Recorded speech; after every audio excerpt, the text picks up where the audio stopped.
Peace to the family. Peace, love, and light. Peace, love, and light. This is your brother Blue Pill, the host of tonight's episode of Tough Talk Tuesday, episode 33.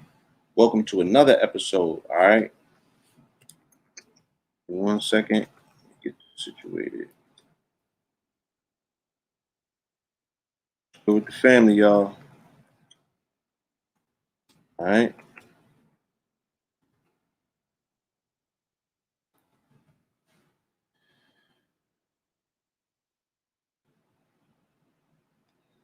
Dash scrolling. Open up this. Peace, y'all. Peace, love, and light. What's good? How y'all been? Yes, indeed. We are live. We are live. We are in the building. All right.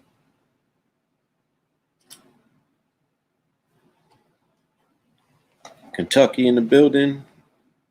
Grenada in the building. Hey.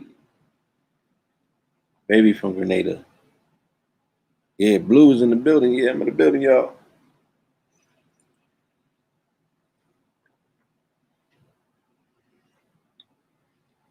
Let me put these joints on. This light be burning through my eyes. Red and blue, purple like Prince. Yes, indeed.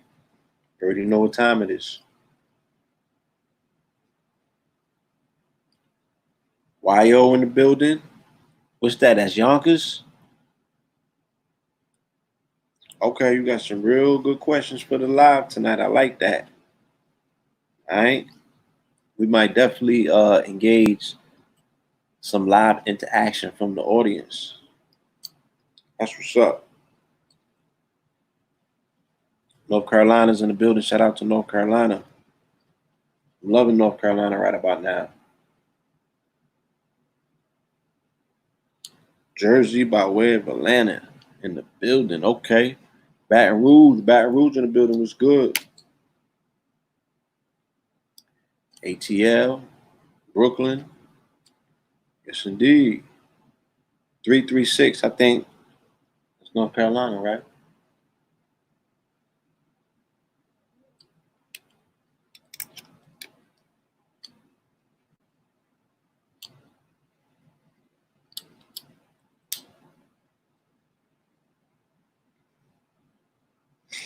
Ugh.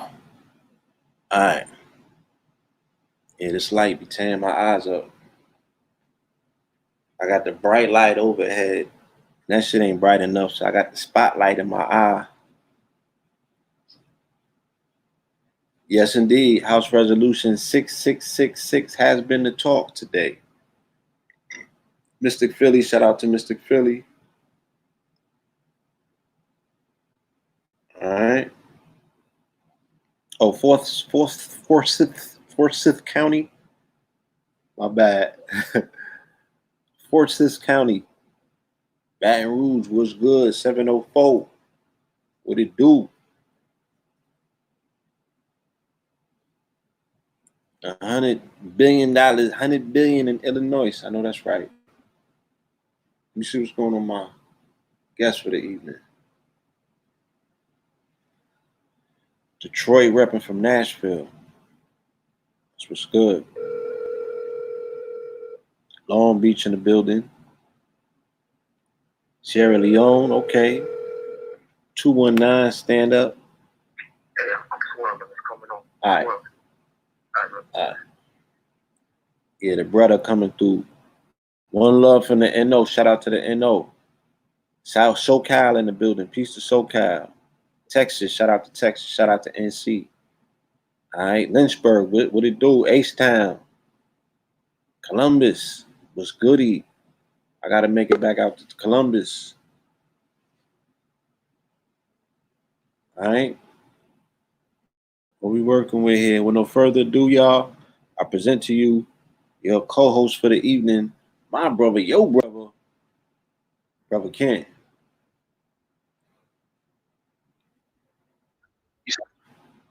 Hold on.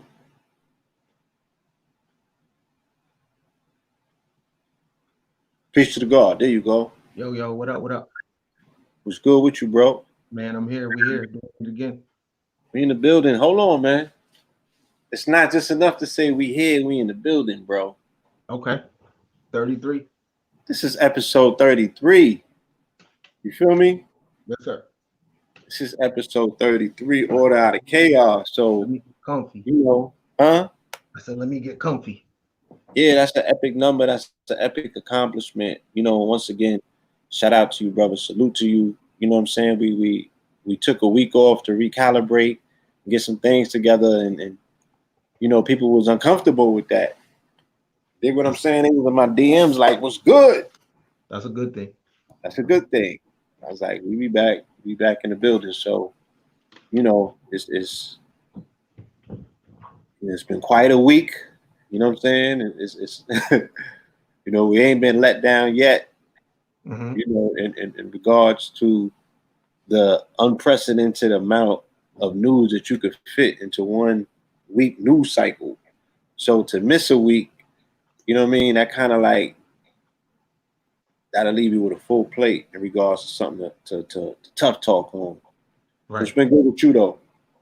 Man, doing the family thing, plotting, planning, and $100 million is the next wave, man. And learning, observing, listening. You know, it's a lot going on at one time, so you just try not to get too overwhelmed. You know what I'm saying? But Yes, vibing, indeed. like life is real interesting right now. So just observing. You know what I'm saying? Okay, Observing. observation. What's that, bro? Observation. Yeah. Oh, you said any observation? No, I said that's what you have been dealing with. You know, observation, family time. You know, Yeah. And just listening and just, you know what I mean? Just listening. There's a lot going on, bro. So you gotta, you know, you can't process things the same way you used to. So you gotta process them in a new world philosophy. Like what is it, what does it look like now? can You you know, talk about go ahead. the reticular activating system in an environment such as this, where there's hyper change taking place, where you know you literally have to have the juggle capacity of an octopus to really catch it all. Mm-hmm. You know, because you know you have famously said like because of the quality of change, right? In the way that stuff is totally 180 in, you know, take for instance, let's take the short amount of window that was available for people to get in on that small business loans and the money that they was giving away. You know what I'm saying? There's opportunities, but there's very small windows. And if you don't get in, those windows can be closed forever, Mm-hmm. right? So how does one not only able to be appreciative of an opportunity, but also be able to catch all of the opportunities that's whizzing by like this, you know, in this accelerated, electrified age. Man, good question. You got to be real selective of where you give your attention, bro, because things is moving so fast that you know. So in the new world, you see the collective uh, reticular activating system is being programmed as we speak, right? So things from the old world has bled into the new world, Can you and explain to them, for those who may not know, what a reticular activating system is? if look put it like this, it's I'm gonna imagine a film projector, right? And what you keep watching on film is your thoughts. And this film projector keeps replaying your thoughts, things from your subconscious mind, things from your past. Right. It's basically a confirmation bias. And it just replays over and over again. So you kind of just living the same life over, meeting the same people, the same experiences, the same traumas, you even touch the same money because it's a thing in your brain.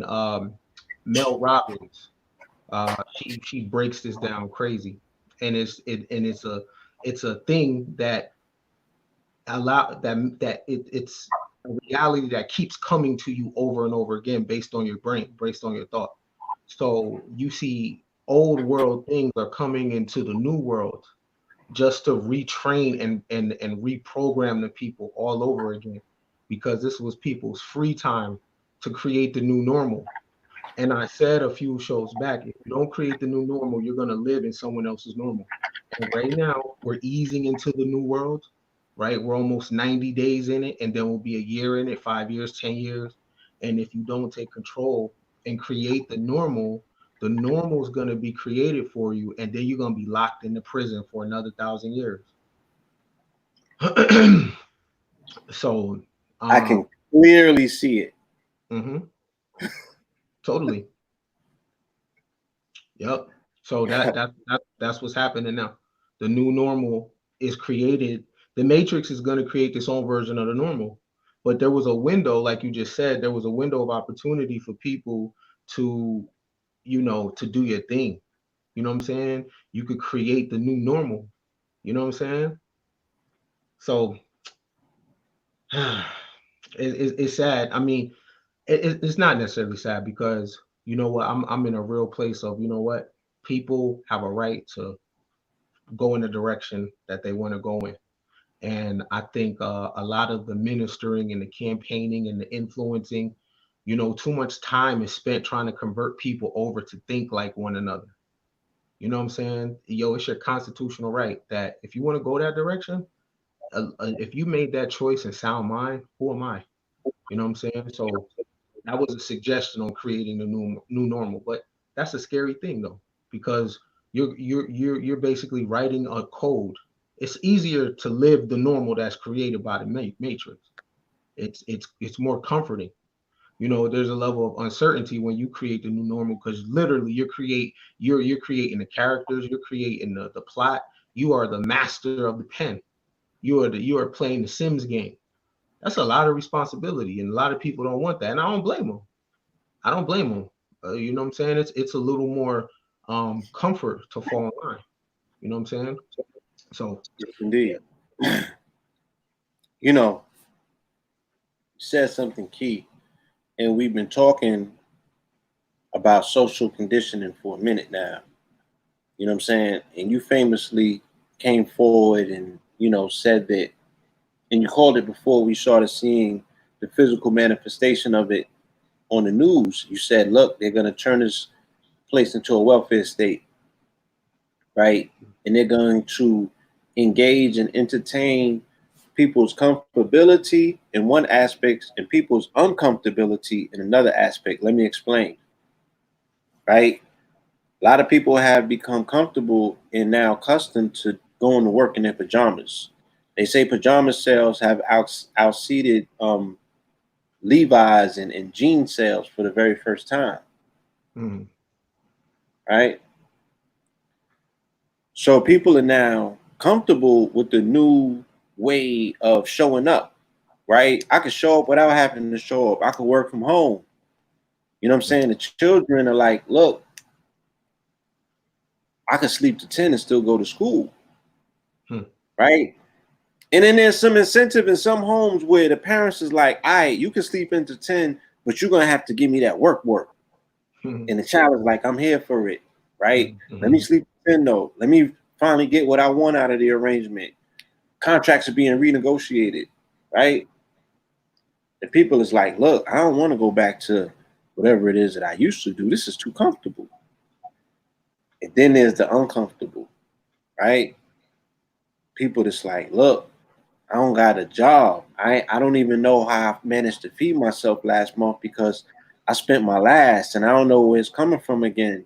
You know what I'm saying? So the only thing that I can rely upon at this particular time that sounds like something is this check that they're talking about. So now I'm on unemployment, but now I'm seeing the full scope that the government might actually put me on unemployment for a few years coming up. And I'm gonna spend that time figuring things out and, you know, Lord knows what else somebody goes through. You know what I'm saying? Sometimes it might cut a corner and end up to them actually wanting to pursue something that they wanted to do with their lives, or they want to might rediscover themselves, or you know what I'm saying? They just might want to lay up and keep getting that check, right? So there's the uncomfortable aspect of it, and there's the comfortability factor that people is like, look, I don't want to go back to doing the same old thing. You dig what I'm saying? And the government is like, shit, you don't got to. Just take this check. And you could just chill. Because they're the people that are getting unemployment now that are saying, I don't want to go back to working because they're getting more on unemployment. Right? So they're not even no longer inspired to be participants in the workforce. I had the actual numbers of what they're saying that the workforce has dwindled to as of this particular, the top of this week. I think they just picked up $2 trillion in debt. And they knocked a whole $1 million of debt down in 28 days. That was unprecedented.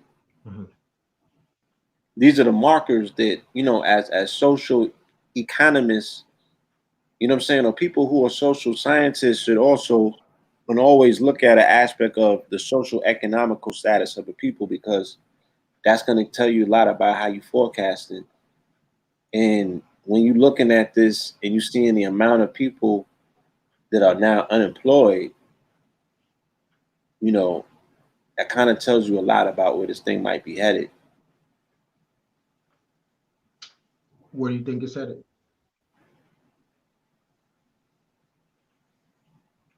What's that look like? I'm trying to pull exact numbers up.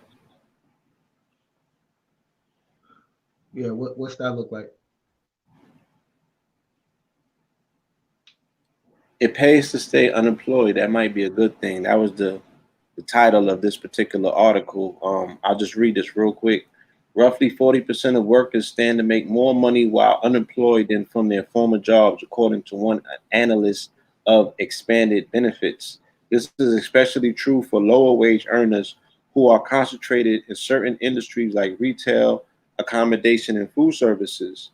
There are factors beyond a straight dollar for dollar comparison. However, they may dissuade Americans from trying to remain unemployed. I think that this works two ways, right? Americans have lost jobs by the millions as the coronavirus pandemic continues to bludgeon the U.S. economy. However, many jobless workers stand to reap a financial benefit from their layoffs. Some could more than double their prior salaries. The distortion results from the $2.2 trillion economic relief bill enacted in March, which boosted jobless benefits to a level unseen since the unemployment insurance program was created in the 1930s. Da, da, da, da, da. Democratic senators proposed $2,000 monthly payments to most Americans.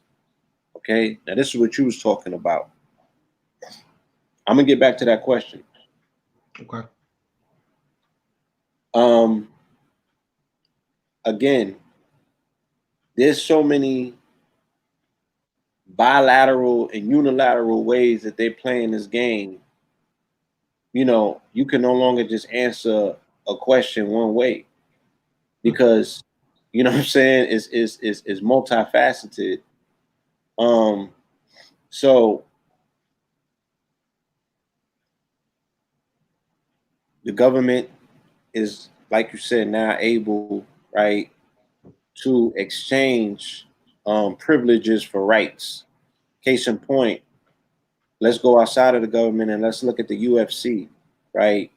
Dana White, who was brought in by Trump to be part of his economic reset committee, right? He said that the first sports that they're bringing back is UFC. So now he's signing up the fighters, and there's a clause in the fighters that they cannot contest. They lose all of their rights to contest whatever the corporation now says is the standing rules, right? Because they're gonna have them punching and bludgeoning up one another. And technically, if that's the most contact sports out of all contact sports, you would think that that's the last one that they roll out and try to figure out how do you do this in a new sanitized way, right? But now he's taking dominion over that particular sport and saying, look, if y'all want to fight for us, y'all have no more rights. So it's the same thing with these checks. You get these checks and you have no more freedom of speech. You have no more freedom of protest. You know what I'm saying? You're going to lose a large majority of what you consider to be your rights for now these privileges of participating in this corporation, right? So initially, I think that it will work in their favor for them to neutralize, because it seems that is going to be more so about neutralization of dissenters, people who are not going with whatever the agenda is, right? How many people can we get to go with the agenda before we have to apply force, right? So they're going to get a lot of people to go with the particular agenda, and then that's going to give them the reason or the excuses now to implement a lot of the AI technology, of which I've already seen has been quietly moved in to replace workers anyway. I seen it just now in Whole Foods, right? They got the self checkouts on Whole Foods, right? They're not taking cash in Whole Foods no more, so everything is automated. It's moving over to automation. I just seen it in Macy's. They got the self checkouts at Macy's. You don't even need the tellers no more. They got the whole computer thing set up. So while people have been out of work, these corporations have been moving in all of their automated systems. You know what I'm saying? And then they're going to be moving in all of their robotic, personnel. You feel me? So people are definitely going to have no jobs to come back to. You know, and then it's going to become something else that they're going to have the people selling, whether it's blood or some aspect of themselves is going to be what they sell until there's no more of them. Because now they also have digital twins of everybody. So they don't need people no more. And it's what I was trying to explain to people when they was telling me about they don't got nobody to buy nothing. And I said, look, this shit is not about them selling retail or physical things no more. That's the old industrial age. This is not about fossil fuels. It's an electrical age, right? It's an electrical age. They sell data. They don't sell products, right? They sell data. They exchange in data. If they can have a digital version of you, what do they need the real version of you for? As long as you are tapped in and utilizing their Internet of Things and interfacing with virtual reality and doing whatever it is that you're doing to power up the network, why do they need a physical you? You're going to be buying everything in virtual dollars anyway. They don't need a physical you. Mm-hmm. They don't even, from what they think, they don't need the planet, right? They are playing interstellar and extrastellar, like out of space and in the earth. They're not even playing for the surface no more. They know that everything is going to change. The situations on the surface. That's why they got AI and everything else, just like they showed you. And don't call me crazy because I'm about to say this. Just like they showed you in the Terminator, right? Don't call me crazy because I'm comparing reality to a fucking movie. Every goddamn movie I didn't look at in these past few weeks from the 90s, the shit was dead on. Okay? They was predicting everything that's taking place right now. So don't call me crazy because I'm telling you that this thing looks like it's headed towards where the goddamn movie showed us. Just saying. It's not a prediction. It's not a prediction at all. It's an actual writing into existence. So it's Right. not even a prediction. It's not a prediction, it's predictive. It's a Right, predictive right, programming. right. Yo, they showed me the Back to the Future clips when they lined up 9/11 with the towers and everything, and how they had they dropped the dates. Yo, I mean the shit was so detailed about how they utilize a vehicle such as a movie from the past to line us up predictively for the future by embossing our subconscious with symbols, right? That we already had a virtual backboard in our mind for what it is that we saw in reality because we technically already saw it, Mm-hmm. right? When we went to the movies, because your brain can't tell the difference between what's real and what's not. That's neurocinematics, Hmm. right? So yeah, we've been programmed for this for a minute, for quite some time. Hence the fact that the maker of Black Mirror said, "I'm not making no more, no more seasons." He was like, "Y'all is in it. This shit is dystopian as it gets." And I kid you not, me and my lady, we were just looking at Black Mirror, was we not? And all of them episodes was like,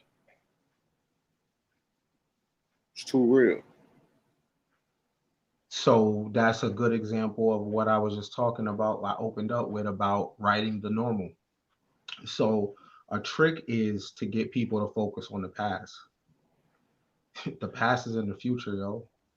Right? If I tell someone to take me to the past, take me to your trauma, take me to your wound, take me to your hurt, how would we get there? It doesn't even exist. Never really even happened. It only exists in memory anyway, right? So you write your past and the future. You do that with film, you do that with music, you do that with journaling. Okay. So uh the the public hasn't been able to tap into how magic America is exactly, of the fact that, you know what, the only thing that's happening right now is what was on paper. All this was on paper. And that's the only reason it's happening, because it was on paper. If it wasn't on paper, it would look different, right? And the thing Can you about it is, explain that? huh? Can you explain that? Well, the best way for to explain it to the audience would just look at hip hop. Every rapper you know said something in their lines, and it happened. The best rappers totally coded their reality. The best one I could use is Jay-Z. Jay-Z talked about himself always in the positive. He was practicing black arrogance before I even coined the term, right? It was always about moving It's a forward. fact. It was not about pain. He looked at situations that we would look at as oppression and poverty, turn the story into something to be like, you know what? There's a flip side to this, right? While we like an artist to focus primarily on pain. Tell me about how you was beat. Tell me about your alcoholic father. Tell me about your crackhead mother. And then when they write songs about it, we're like, that's real shit. And it is. However, though, only thing it's doing is creating that same reality for that artist. DMX was fired. He's living out his lyrics right now. He's still overcoming. And you know what? Anything can happen. So tomorrow he can be another person, but he's living out his raps because he put it on paper and then he recorded it and then it went into the ether. So everything that we're living is this is someone's script. Now the thing about it is the one thing that content creators do is they talk about other people's normal too much instead of encouraging the people to create the normal. I'll give you an example. The majority of content online is content that's a reaction to what happened. You seen Takashi? You seen this? You seen this? Hey, what about this? Hey, what about this? Now, when we all build on that reaction, it solidifies the normal. Every single person is talking about the same exact thing at the same exact time, and then it's on virtual reality, and no one's creating their normal, right? I So, mean, but they're not all talking about it the same way.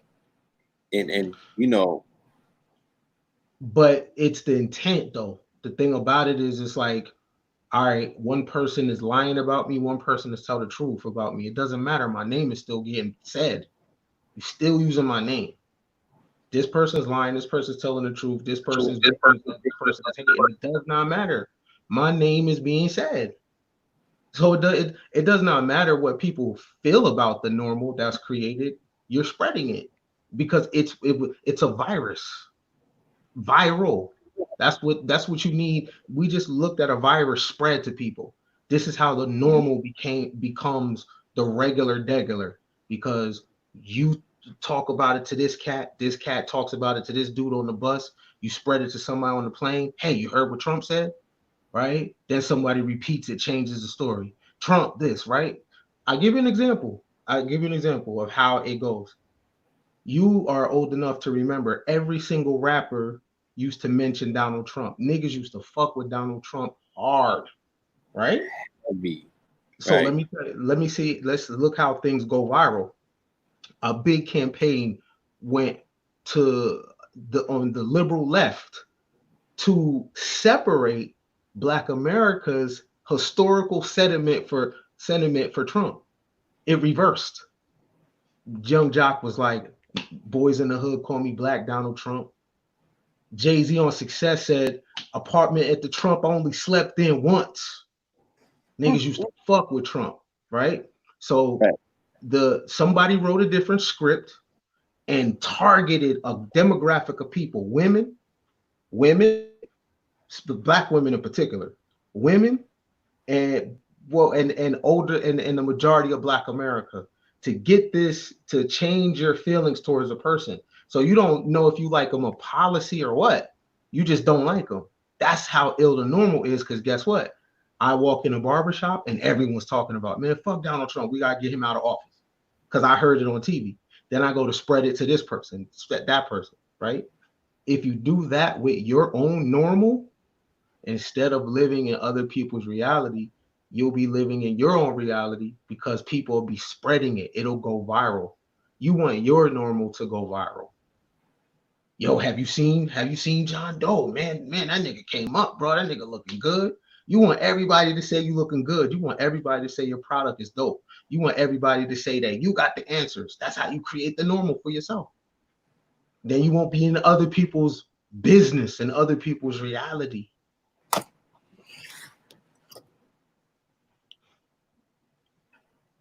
It's a fact. You know. So so to go back to what you were saying about how to basically catch the stuff that's going on, you got to be willing to divorce this shit. Now's the perfect time to divorce your humanity, because it ain't about shit, for real, for real.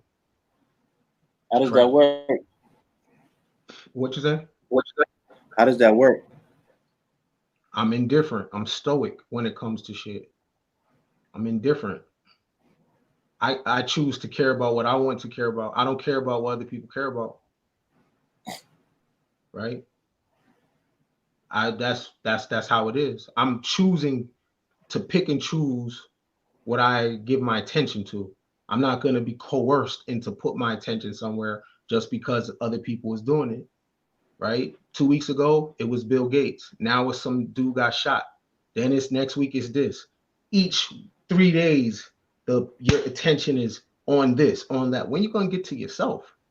How it's impossible to jump from one thing to one thing, and then do your kids too. You know what I'm saying? And then do your mate, and then do your spouse, and then what about your own mental health? It's impossible to care about every single thing. Mm. How you do that, and why you do that? What's the return on investment? You know what I'm saying? So you gotta divorce yourself from humanity. It's a hard thing, but it's like, yo, you know what? This shit was burning up when I came into the world. It's still burning up.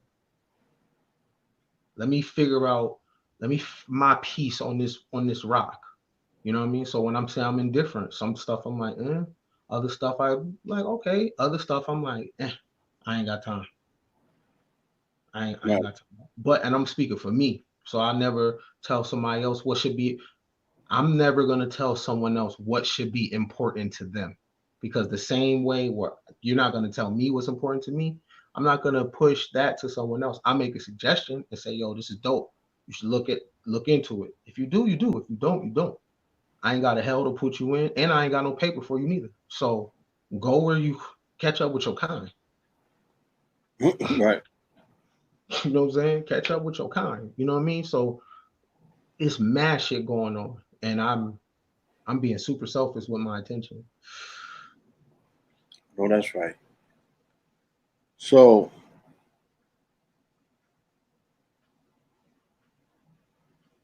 based on, certain observations that you made last time we spoke and the time that has eclipsed, is there anything going on in your personal space you want to talk about and share? Sure. So one thing I'm paying close attention to, I'm paying close attention to, and this will go into my personal space. I'm paying close attention to the Last Dance documentary, right? It's really hitting me.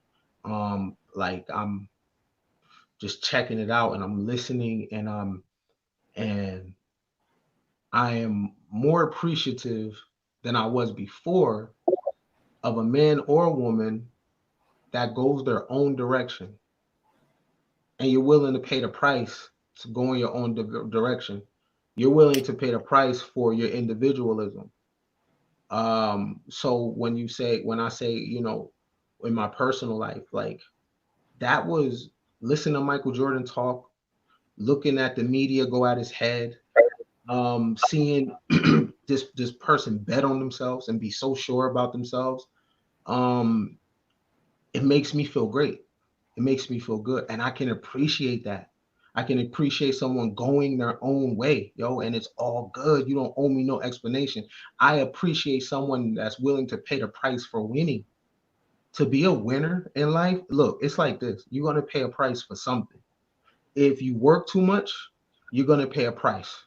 You're not gonna see your family that much, right? But you're getting all the money. All right. If you're mediocre, you're gonna pay a price. All right. If you don't do anything great, you just good at shit. You just good. You just cool. There's a price for that. And you could choose to be a slouch. There's also a price for that. Right. I can appreciate someone that is willing to pay the ultimate price, which is to be a winner. That is the Right. ultimate price because people hate winners. They hate winners because it's a reflection of themselves. They're going to stab at you. They're going to find something about you. You know what I mean? Your lowest moment. They're, yes, this motherfucker is human. Yes, he ain't that. He ain't this. He ain't that. You know what I'm saying? Michael Jordan didn't make political stances. Every nigga gotta make a political stance. That's what I'm talking about of personal shit. Where I'm like, oh yeah, I like the nigga's asshole meter. I'm like, yeah, you know what I'm saying? You got So that's your constitutional right to go your own direction. So on a personal thing, what I'm looking at is okay, I need to up my hard work. I ain't working hard enough. That's an honest assessment. How bad do I want this shit? I say I want to get 100 million. How bad do I want that? Right? Because again, there's a price for everything. There's a price for you to do nothing, which is still your right to do. Right? And as I ease more into my age, I especially black men in particular, their right to do their own thing and don't owe nobody shit for real, right? Um, I respect a person that got their blinders on and are committed to a craft and willing to put the work in and willing to miss out. While everybody is enjoying their leisure, I appreciate someone that studies the most or trains the most or work out the most or is disciplined the most, sacrifice the most because you see somewhere and then have a commitment of excellence for 20 plus years. That's phenomenal. That's phenomenal. I don't care Michael Jordan gamble. I gamble too. Right? I gamble too. I also don't care that he said Republicans buy Jordans. They do. It's business. And you know what? Also, too, let me make this point. Children that have a mother and a father oftentimes go their own way. I'll give you an example. LeBron spoke out. We like people to speak out. Like, what does that mean? It's crazy. But people that usually speak out usually didn't have a father, right? They're usually looking for friends. When you track their history or whatever, when you see people have a tight family, they only care about what their family thinks of them. They don't care about what a million invisible people care, right? So say someone like LeBron. LeBron is 6'9". He's been big his whole life, right? He's been the biggest, fastest, strongest in his whole life. There's a level of survivor's guilt that comes with that, mm, right? So in order to keep people from focusing, like LeBron is rich as fuck, he'll say something every now and then. He'll wear an Eric Gardner shirt. He'll talk about an issue. But when China was on the NBA's helmet, LeBron said nothing. Absolutely nothing.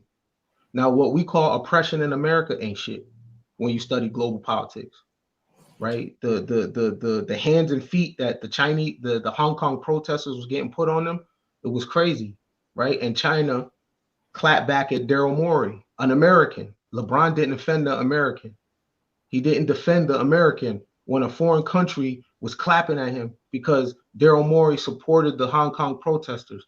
He said nothing. Why? Because China makes sneakers, right? So those Twitter comments, that's easy, bro. That's easy. And it's so crazy that we'll follow people that don't risk their bottom line.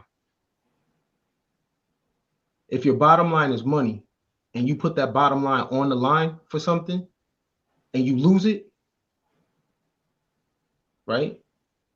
Then what? Now I'm saying this for a reason because I'm looking at the differences and I'm like, you know what? Michael Jordan got a right to say something. That was a critique. Michael Jordan got a right not to say something, and LeBron got that equal right to say something. I just noticed that when you usually have a father that's in your life and he usually tells you to be your own man, you usually do. So it looks a little different. You know. That's a general observation because now we would have to go and see if every single person fit that criteria.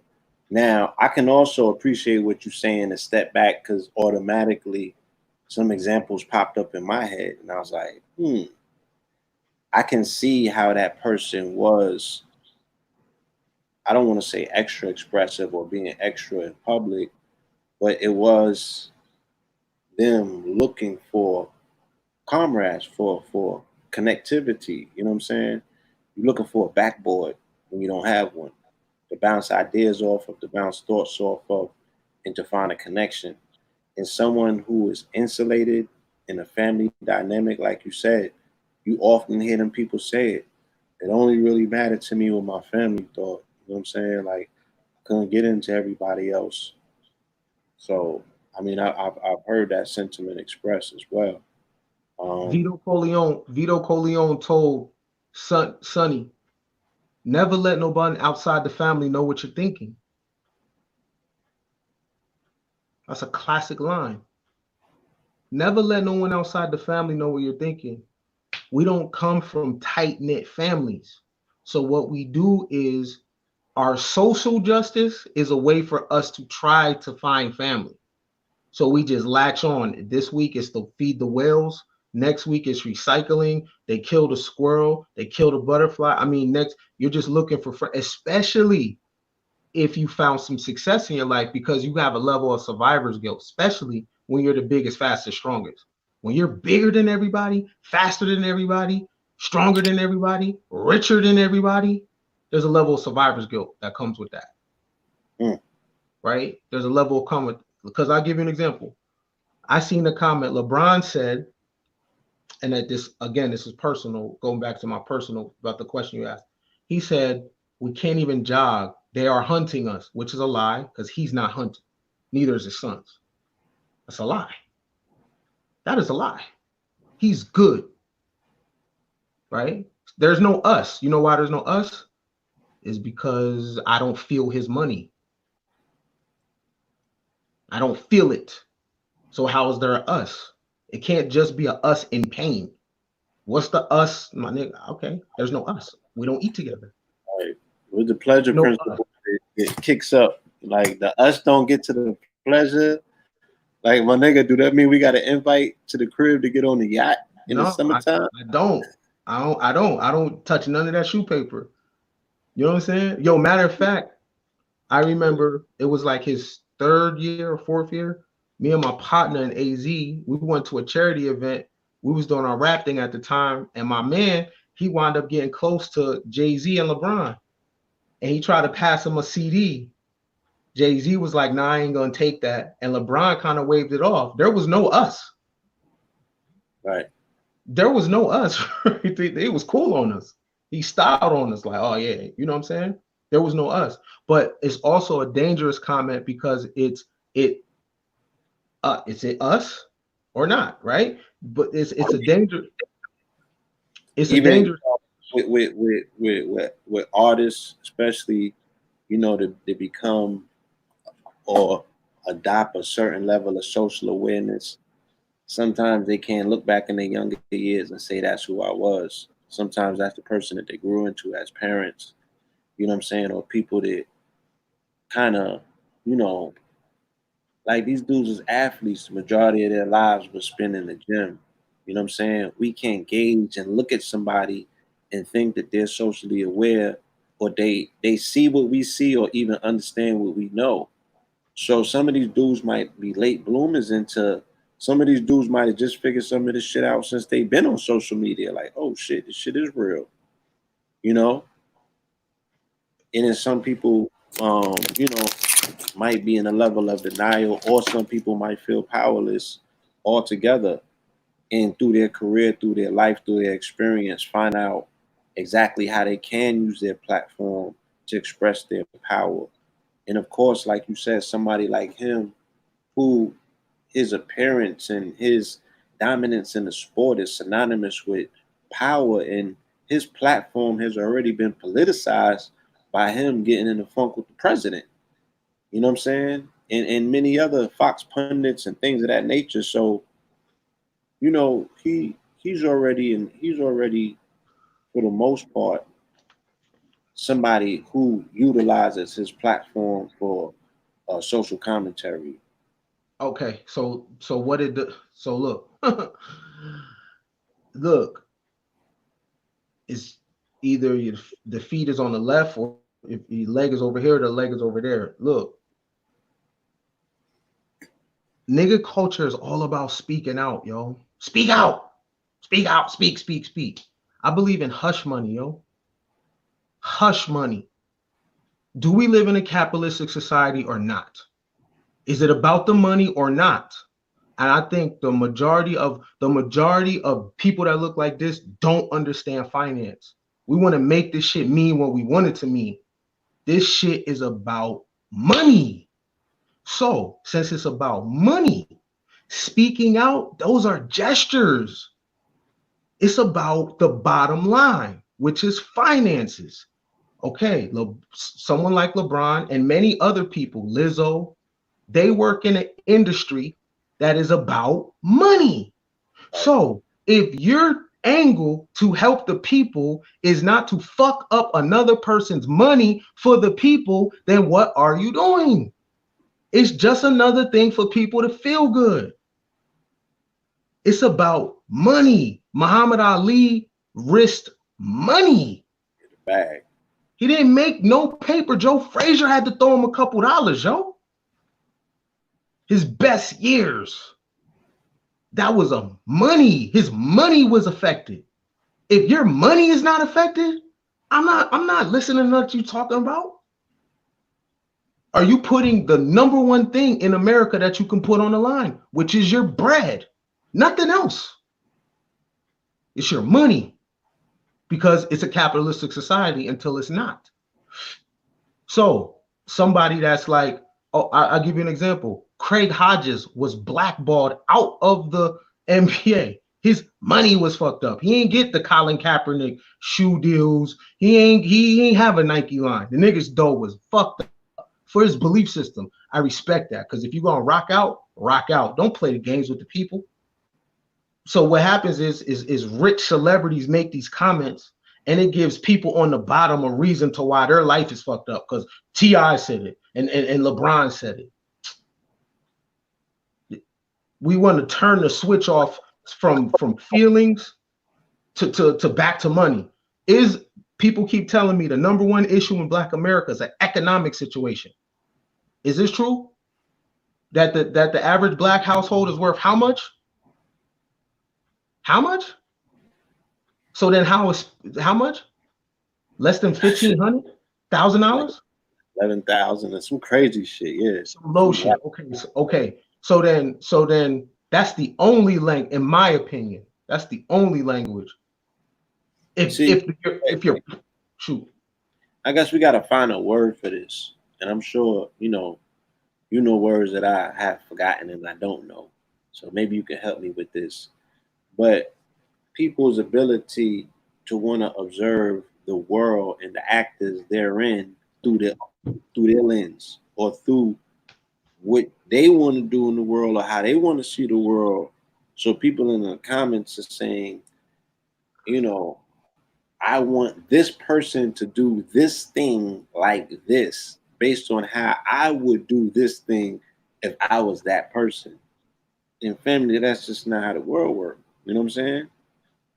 Like, you can't endorse your thoughts like on somebody, because if that person doesn't have the mental trajectory to go the same place that you feel, either one, that you need to go or we need to go as a people, then that person is not even entertaining how to get to that place. And that's going to reflect in their actions and how they act, how they move, what they say, what they do. You know what I'm saying? So you looking for something in them that don't exist without you knowing why it don't exist or whether it exists or not, then you're judging them from that place. And you don't even know these people, right? So it could have probably never even dawned on Michael Jordan at some point in his life, or any other of these people that we're talking about per se, for them to see the predicament of our people the same way that you do, or to be tasked with saying, I need to come up with a solution for it. Everybody's not imbued by that level of thought to say, I want to be solution based for our quote unquote people. And a person that's sitting around with that level of money has already qualified what it is that they need to do to make sure that they secure their family, which is the most important thing. And nobody on this line should be talking about what anybody else should be doing if we can't say wholeheartedly that we have those bases covered to make sure that we can provide for our direct family.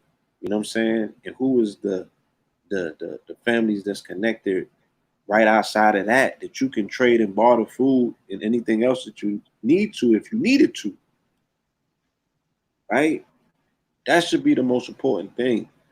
We spending way too much time conversing about what it is somebody else should be doing, what they didn't do, why they didn't do it, how much they had to give, what they didn't do, and how much they didn't give. I mean, that's water under the bridge at this particular time.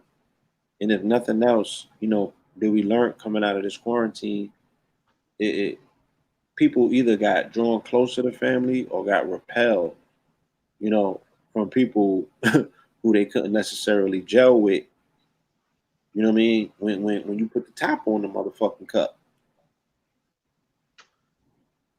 You know what point goes missing from because we missed last week, but I remember like last week was in the last day. I'm paying real close attention because I like the storytelling. I like how this thing is put together. It's real interesting, and I'm downloading it. But one thing that was missing was that the guy from North Carolina that was running for office, Michael Jordan, didn't publicly endorse him, but he gave him a cash donation.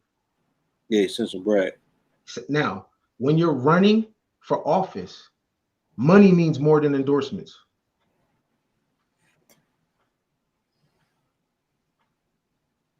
Hold on, hold on, time out.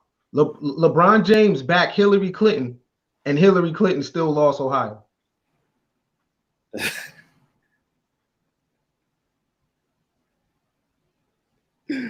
When you're running, when you're running for office, millions of dollars is spent in advertisements. Millions, right? I remember Mitt Romney. He had raised 500 million dollars, right? And had to use it all for campaigning. He lost. And he lost, right. Hundreds of millions of dollars. Facts. You understand?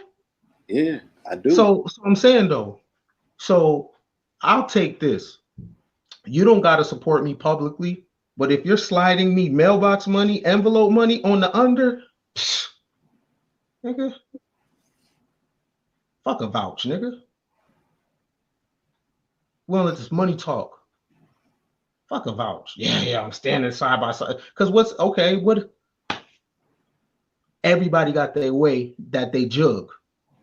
It's not one way, to campaign, yo. And what I'm saying is that the way that some was jugging and campaigning and lining his thing up, he might have felt an endorsement by Big Homie would increase his donations, would increase his campaign contributions, and would also increase his footprint in terms of him becoming a national story and utilizing the most viable medium of marketing on this planet, media, free media, right? Nightly news to drive more numbers to the poll.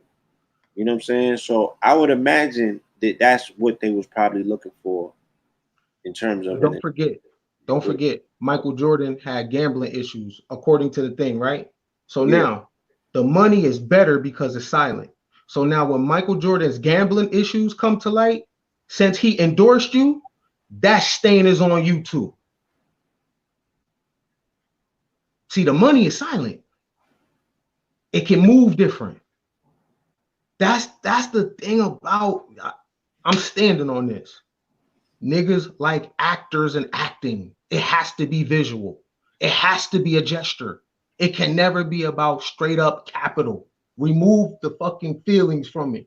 If Michael Jordan endorsed dude, now dude is connected to Michael Jordan's gambling. So that was wise not to fuck with that. I mean, but if you giving money up, right, and somebody's gambling situation comes back, the money, gambling and money is synonymous as well. So you're still gonna get that stain anyway. But I Right. mean, But it's silent though. You are a camp. So now you got to go through the financial records of every donation.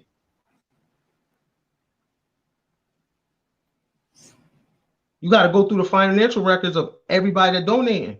One thing that shows clear is hush money runs America at all times. Quiet money.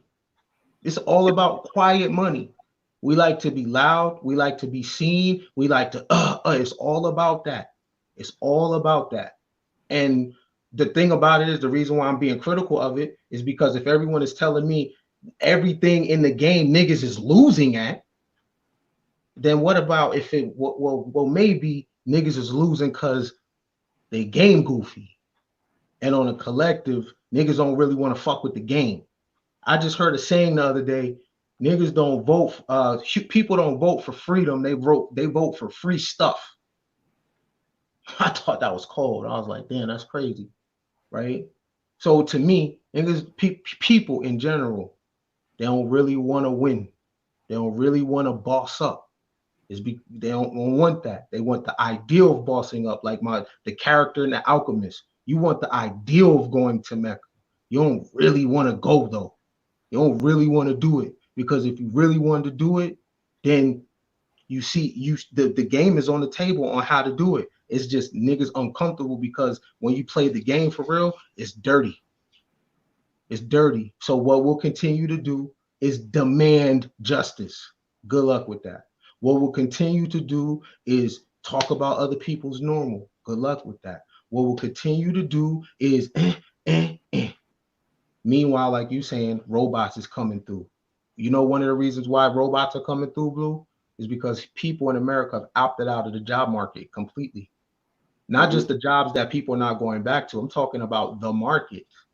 People have opted out and went into a stoner lifestyle. So you have mad jobs that are unattended in software, computers, truck driving. The American infrastructure is falling. Crazy, son. Truck driving shit is crazy. You know what I'm saying?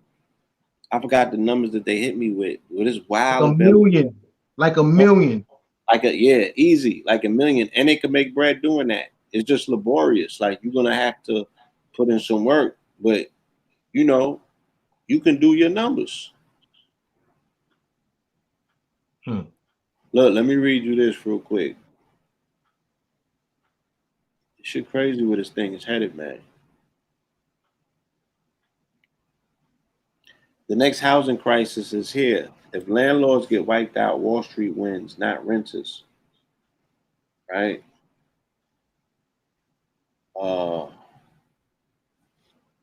This particular article is about this tenant. About a landlord. Nobody's bailing out Connecticut landlord Maribeth Shields. More than half of her tenants in the 27 low-income apartments she owns in the city of West Haven in its vicinity aren't paying, and there's nothing she can do about it. The state banned evictions until July and allowed tenants hurt by the pandemic to defer with no penalty. But Shields can't pay either. Her profit last year came to only $24,000, and now she's behind on $1.2 million in mortgages. Like millions of other landlords who owe lenders more than $1 trillion combined, her fate is tied to renters now urgently focused on their own self-preservation. My tenants think I'm rich, Shields says. They have better cars than me, better nails, and better tax refunds. Who do you think she's talking about? Stupid. Well, she does. She got Well, so she said it's low income properties.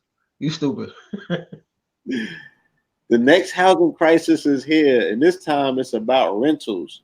Across the U.S., landlords and tenants are wrangling over next month's rent, while an approaching avalanche of evictions threatens to bury them both.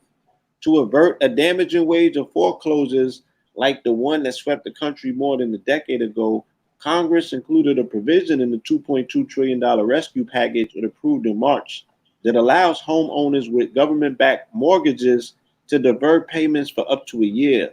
But Washington stopped short of offering renters comparable relief on the assumption that those in distress would likely qualify for the $1,200 checks the Treasury began mailing out in April, as well as beefed up unemployment benefits. Now, shame on Americans, right? Because even if they gave $1,200 to 330 million people, you want to add that up on a calculator? That shit don't come nowhere near 2.2 trillion. Yo, they spent like $500 billion. They threw like $500 billion to the people and ghost the rest of it, and nobody's asking where the money went. And they on the hook for it. This is unprecedented, bro. I mean, shit. If y'all got, I got to eat too. Like, I got to eat too. But yeah, that's the business week. That was crazy. Because real estate, the bottom of it is falling out. And one of the things about the creating a new normal is the concept of 30-year mortgages, the concept of being just straight up stationary, right? I think they said it in Heat, like you want to be able to pick up and go in 60 seconds.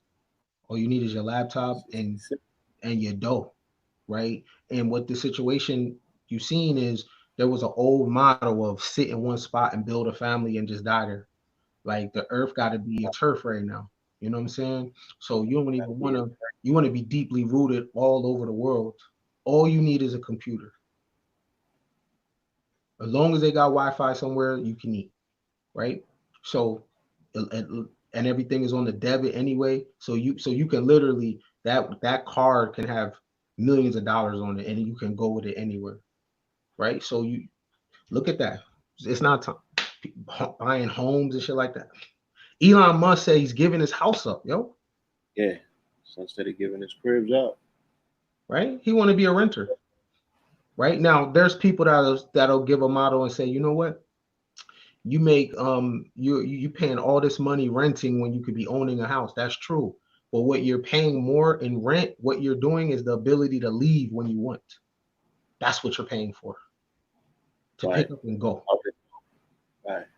Right. So you'll pay a little extra. Yeah, you don't own that, but you want to. That's the old model, yo. That's the baby boomer model. 30-year mortgage. I'm gonna be here in the same spot for 40 years, the same job. You know what I mean? That's the same, the same church, go to the same grocery store, do the same thing every single day. And that's cool. That was great for the frontier. This shit is different now, right? But that's a new normal perspective. So the old world philosophy is gonna bleed in and people still gonna buy homes and be in it for 30 years, 40 years. And that's their right. You know what I'm saying? But yeah, I seen that. I peeped that though. I read that. That was crazy. So she said, y'all. So and that was I said it one time on Tuff Talk before a few weeks back of how you can own shit and be dead broke, and the people that's under you got more money than you. Look, Elon Musk, tax cash poor billionaire.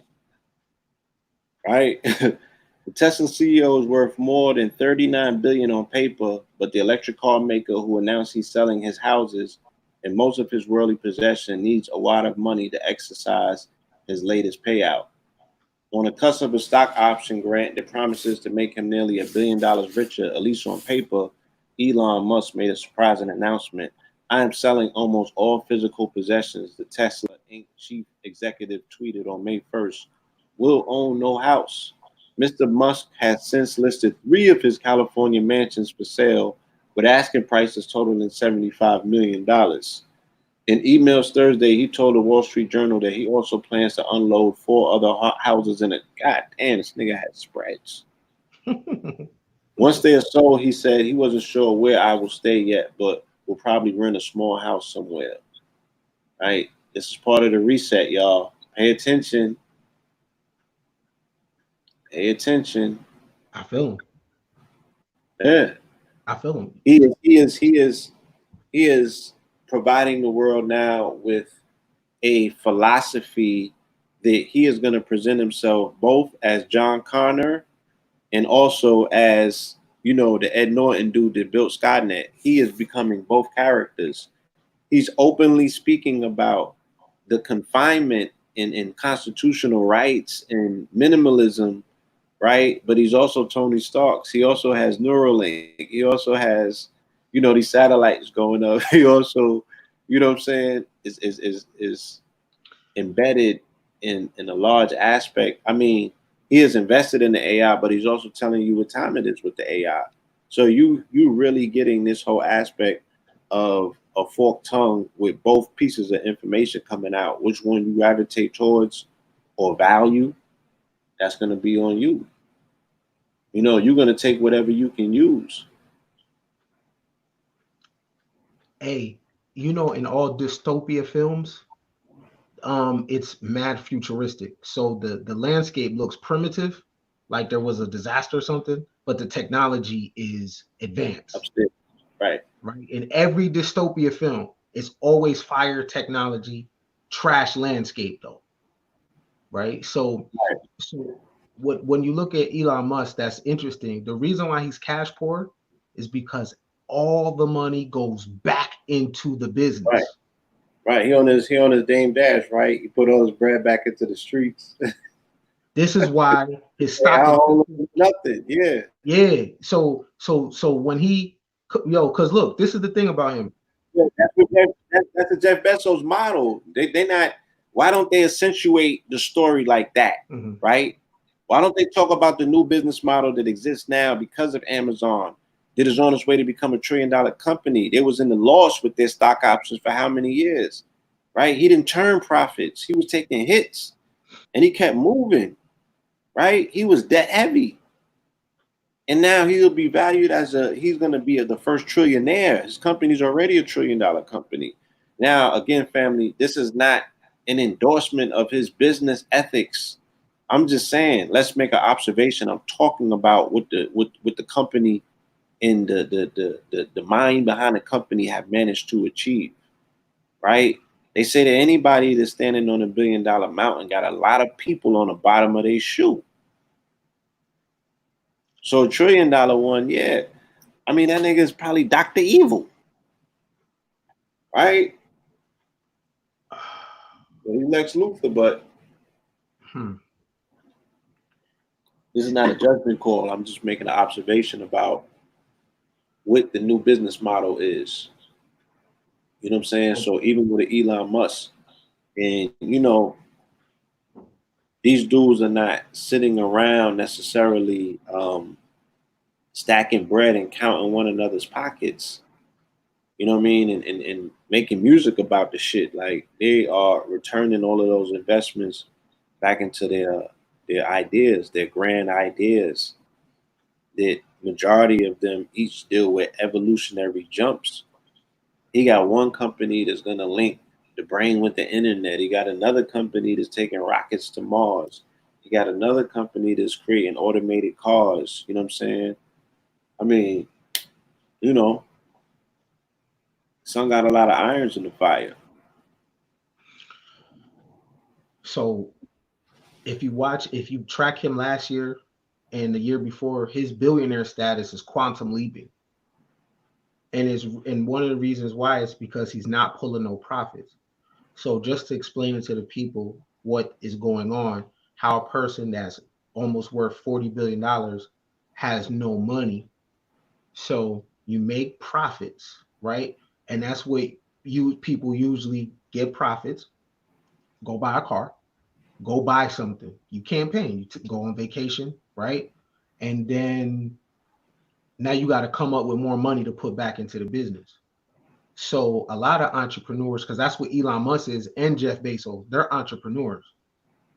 So a lot of entrepreneurs don't take vacations for a certain amount of time until they reach a certain goal. So the real nooks and crannies of the entrepreneur lifestyle is very ugly because you look ugly while your business looks pretty. Because every dollar you get, you put back into the business. You take a little bit out for yourself.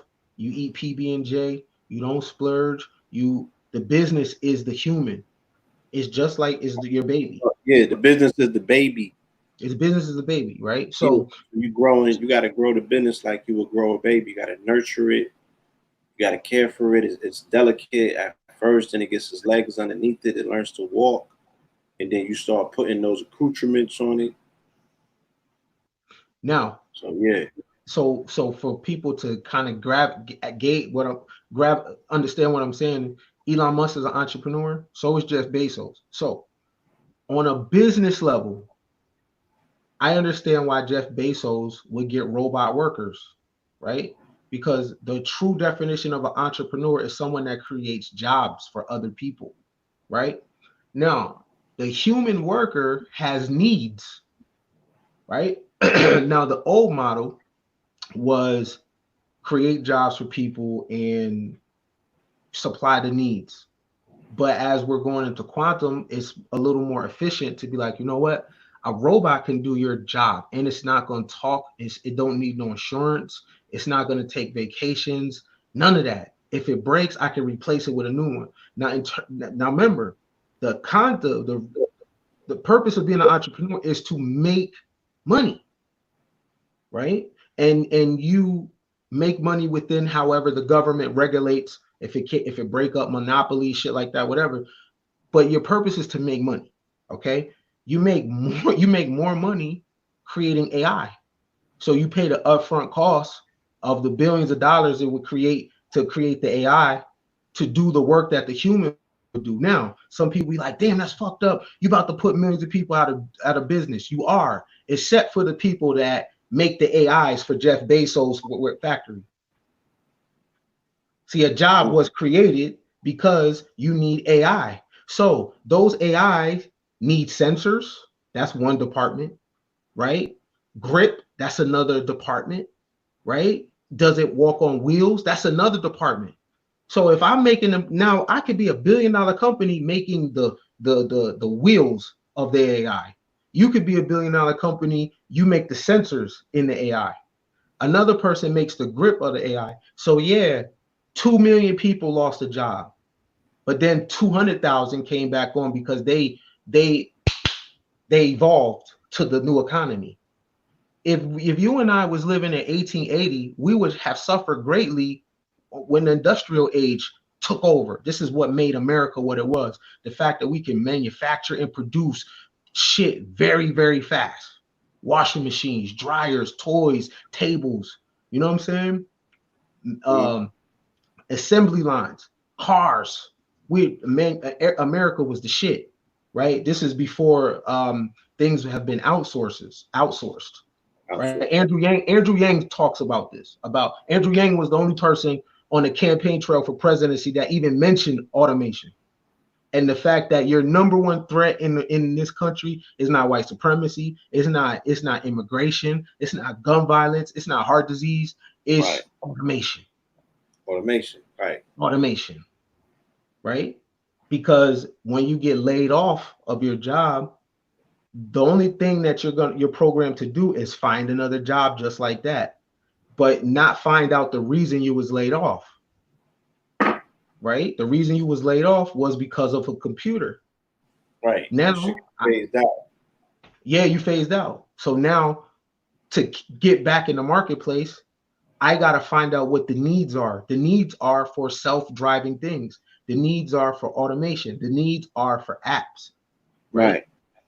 So we got to be super duper real about this, family, because it is going to result in astronomical losses. Why? Because the grid can no longer support what they deem non-essentials. Hmm. Right? This is not personal, right? But I am indebted to share this level of information because by the looks of things, right? That's what I'm saying. For somebody that been exposed to what the agenda, what has been said for over 30, 40, 50 years, and you see them moving towards that way, yeah, it looks like this is pretty much, you know, the fullness of the implementation of this plan. It means the culling of the people who are going to be deemed non-essential because they can no longer support those people and they're not needed nor necessary in this new reset. Don't shoot the messenger. I'm just saying these are the things that we need to know if you want to avert that level of disaster. So they said there's a record 103 million people not in the labor force. How many people are in this country again, good brother? Like 330 million people. Did you just hear what I said? I said 103 million of those people are not in the labor force. So 1 out of 3 Americans right now, right? And this shit has not gone into full meltdown. We just talking about right now. It hasn't even been 90 days since COVID. Okay? Right now, there's 103 million people in this country who are not participating in the labor force, right? And the participation rate is at a 47-year all-time low. The nation's labor force participation rate reached a 47-year low of 60.2% in April, according to Bureau of Labor Statistics, as the number of people not in the labor force jumped by 6,570 million to a record 103,415,000. The participation rate has now dropped 2.5% points since March, and it is the lowest it has been since the 60.0% recorded in January of 73. Only 133 million Americans were employed in April, 222 million fewer than in March, and a steep fall off from the record 148 million counted as employed in December of 2019. The number of employed Americans has broken 25 records under President Trump, something he has frequently repeated on the campaign trail. At the same time, a record 23 million Americans were unemployed in April, 15,938,000 more than in March. Consequently, the unemployment rate reached a whopping 14.17% last month, the highest rate and the largest month-to-month increase in the history of the BLS series, which includes seasonally adjusted data available back to January 1948. Federal debt tops $25 trillion for first time. It jumped $1 trillion in just 28 days. Okay? Mhm. These are the conversations that are not being had in terms of explaining to people, right, what they're up against in this new reset in regards to getting in the labor force. If looking for a job is what you're looking to do, you have to be looking in sectors that speak specifically to what the future is going to hold in regards to employment, right? You're going to have to work with robots. Please do not get caught up. They're going to come with an overhaul of the medical industry that's going to be completely robotic and bioengineered, right? I had went to a summit in 2005 that Fortune 500 gave, right? When I was a journalist, I went to cover this story. In 2005, at this Fortune 500 summit, they had scientists on stage unveiling, the companies that would have these digital pills where they said that the doctors would be able to work remotely. They put the pill inside of you, and the pill has some sort of a nanobot, and they can program the pill to go inside of your body and do the surgery from remote locations. They was talking about that in 2005. You know what I'm saying? So there's a future that purposely will come out of this particular pandemic where the medical industry is going to be automated as well, right? There will be no more nurses and doctors and none of that stuff. That in the form of which we're used to seeing them. There's a lot of stuff that's about to change, y'all. It'll still be I think it'll be doctors, but it'll be doctors that are performing new tasks. No, right? Doctors are gonna be too fragile for what's coming. No. Because what I'm saying is, you got to keep in mind that the doctor is going to be neural linked up. Not all, but it's going to be across, right? So yeah. But also, to speak on about the people outside of the workforce, there's a reason for that. Now, a lot of people know George Orwell's 1984, right? Yeah. So George 1984 was about Big Brother. It was about like a physical kind of state, aggressive. They're on your helmet from 1984. Now that's a dystopian view, but there's another dystopian view from Aldous Huxley's A Brave New World. In Aldous Huxley's A Brave New World, the new form of slavery and people out the workforce was because of hedonism. Now, Oregon, the Bay Area, California, hell, DC, if you go around this country, it is people before the coronavirus that is just on the street. Millions. Not just millions of people on the street, but there's people that have adopted a pleasure first philosophy and a minimized pain. So they don't have appreciation for hard work. What you mean by that? You gotta explain that. That's how hedonism works. So hedonism is YOLO. You only live once, but you adopt that as a philosophy. And the thing about it is, it's all about pleasure, and you're trying to escape pain. Hard work is pain. Putting delayed gratification, that's pain. That's painful. So when we direct deposit is a crazy thing, because it takes your attitude from low to high. And then you go and look for dopamine. Spending money is a rush. It's dopamine. Right. Getting fresh is a rush. A fresh haircut, sneaks. You know what I mean? Put the wipe down the car, get it all armor all. It's crazy, right? It's dopamine, right?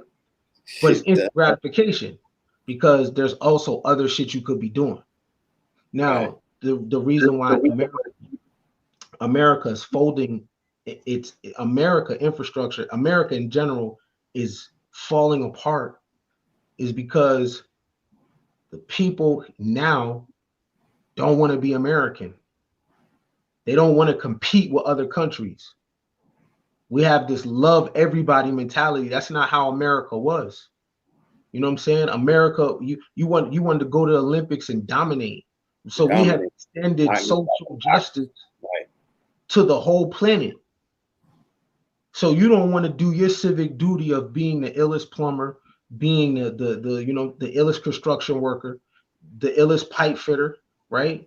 The illest postman. It was all about American. It's all about America. It's all about America. America first. America dominated the world. It's not like that now, because people in America don't realize that the rest of the world does not go by the Constitution that America does. But they still think that the rest of the world is better until they leave the country. and be like, oh shit, I'm bugging. Oh, I mean, this is what they tell me. If I hadn't heard it personally from people who travel abroad, I wouldn't, I wouldn't know that what this man was saying was the truth. But people be going to them places and they quietly come back and they be like, yo, son, on the real though, I'll be talking mad shit, but they be like, ain't nowhere like the US. You know what I'm saying? Everywhere got their thing, but ain't nowhere like here, and they'll give me different reasons. You know what I'm saying? what social justice has done, and this is why the Michael Jordan, the Last Dance documentary is so on time, is because people look at what happens in this country. If something happens to you, it's just the end of the world. Yo, life has been happening to human beings since human being has existed, yo. It's always something. But All the time. Like Nas said in Patience, no matter what, we'll survive it. No matter what, we'll No matter survive it. what, It's always something. they alive. Son It had mad challenges. You know what I'm saying? And hella challenge. he dealt with them differently. You know what I mean? But he had a way of dealing with them. So when Claude Anderson always talked about the permanent underclass, there Look, was all he needed what, was a reason. huh? All he needed was a reason. All he needed was all he needed was a reason. So peep it. Look, it's the reverse now. And I'll say my Claude Anderson comment. It's the reverse. All Jordan needed was a reason to be motivated. All people need now is a reason to quit. They're looking for a reason to quit. Right? That's the reverse. We are totally against competition. We don't want to compete. Right? So that is but the Chinese citizen is not like that though. The Chinese citizen has bought in. Yeah, they have political prisoners. They do, because just government is going to have some fucked up shit about it. That's just what it is. But the citizens of China have bought in so much so that they come to America and still have that same dominate mentality. Right? So Michael Jordan dominated. Well, I'm gonna tell you something that I heard. This is the illest True. shit. Family, please. Especially, there's been a lot of commentary about people talking about going back to the continent and setting up shop. And I'm like, I'm with that, but you gotta be business minded. Did you do your research? What do they need in that region? Have you contacted anybody? You have any relationships? You know what I'm saying? You know them tribal customs, you know the language. So an African minister was making a speech recently. He was talking about what they're going through. He was like, let me explain it to you like this. He said a rice cropper from China, right, who has been taught how to till land and do for self, can come into a country like Africa with no education. He didn't go to Harvard, he didn't go to Oxford, he didn't go to any of these places who some of the leadership of Africa has gone to. He is just a common rice cropper who has no hierarchical ranking in mainland, in China. He actually lives in the country. He's not from the city. He's not from any industrial part of it. He has had none of their higher education. You know what I'm saying? He has no connections to government or nothing like that. They say he can come to Africa and work that land and send back $1 million to China within a year. You understand? Because he has not lost the rudimentary aspect of agriculture, which was the foundation of all economies and all governments and all civilizations. So with that skill set that he has, right, he can come to Africa. And I was like, I think he said get an 8. Whatever he said was not even magnanimous. I think he said 10 acres. Yeah, he said with 10 acres. You know what I'm saying? And work that land with that rice and send back somewhat of $1 million back to China. You feel me? He's like, how you gonna compete against that? You know what I mean? But on the second hand, with them locking them out and closing doors, he said, now these opportunities are available. who can fill that void. That's going to take work. So melanated people, if they had a collective workforce with as much energy put into, the labor force as we put into other things, then we can actually go somewhere and compete, right? But what does it look like over here? Like you said, when there's a level of comfortability where people is just looking for an excuse to give up and go back, you know what I'm saying? And that's from the diet to the workout to the looking for jobs to the white supremacy to the everything. You feel me? Oh, there's a ceiling there. I can't break through that anyway. You know what I'm saying? I can't afford to cut my head. And they're not even, In Thomas Sowell's Basic Economics book, he has some graphs about immigrants throughout the world, right? When you look at the Third Reich, Hitler, the Jews were foreigners, they were immigrants, and after a matter of time, they wind up owning all the shit. Everywhere an immigrant group goes, they wind up doing better than the people that live there. Right? All you have to just look at trends in Southeast Asia. Like when there's migrations of groups, different people going into a first world country where you can acquire, the immigrant winds up doing better. Why? Because the immigrant is not involved in social justice. Right? So their social justice is their family. Black people's social justice is all black people, every single nigga that exists in America, but not your family though. So not your family, but every single nigga in the country is your people's. But it's an issue with your mama, your daddy. That's so backwards. Right? It's backwards. So and that messes up that messes up the campaign because everything is in-house. Right? Everything is in-house. You know what I'm saying? So this is the crippling of America. It's the crippling of America. And the things that come into the new world will be only dysfunction for niggas. So it's the new world for niggas is already being created and it's bringing the dysfunction from the old world. None of the success habits, none of the things that work, only the dysfunction. And that's going to be the primary normal. That's going to be the black excellence. It's the primary normal because what Claude Anderson, what he didn't mention was what creates the permanent underclass. We say, oh, it's the government. No, it's hedonism. Because to be a permanent underclass, you have to have a behavior associated with that. So can you explain, what does that look like? How does that play out? What it looks like is instant gratification is the religion.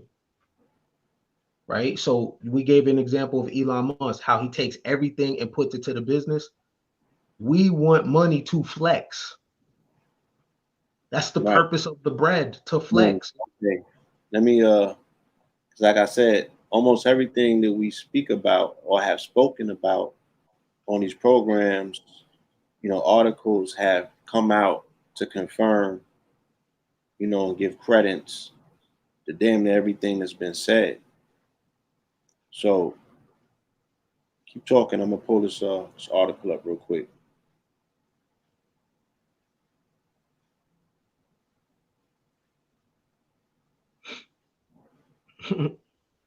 Yeah, the why you finding that the bread is not like, damn, you know what? I want the money to build a factory, right? I want the money to put the money in more things so I could create, right? So I can get it cracking because you already know to do business you need money.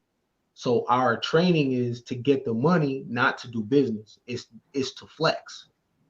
So that's how the infrastructure cripples, because if you're doing business, you need to put the money back into business. Then your company grows and then you hire workers. That's how it goes. That's how you create jobs.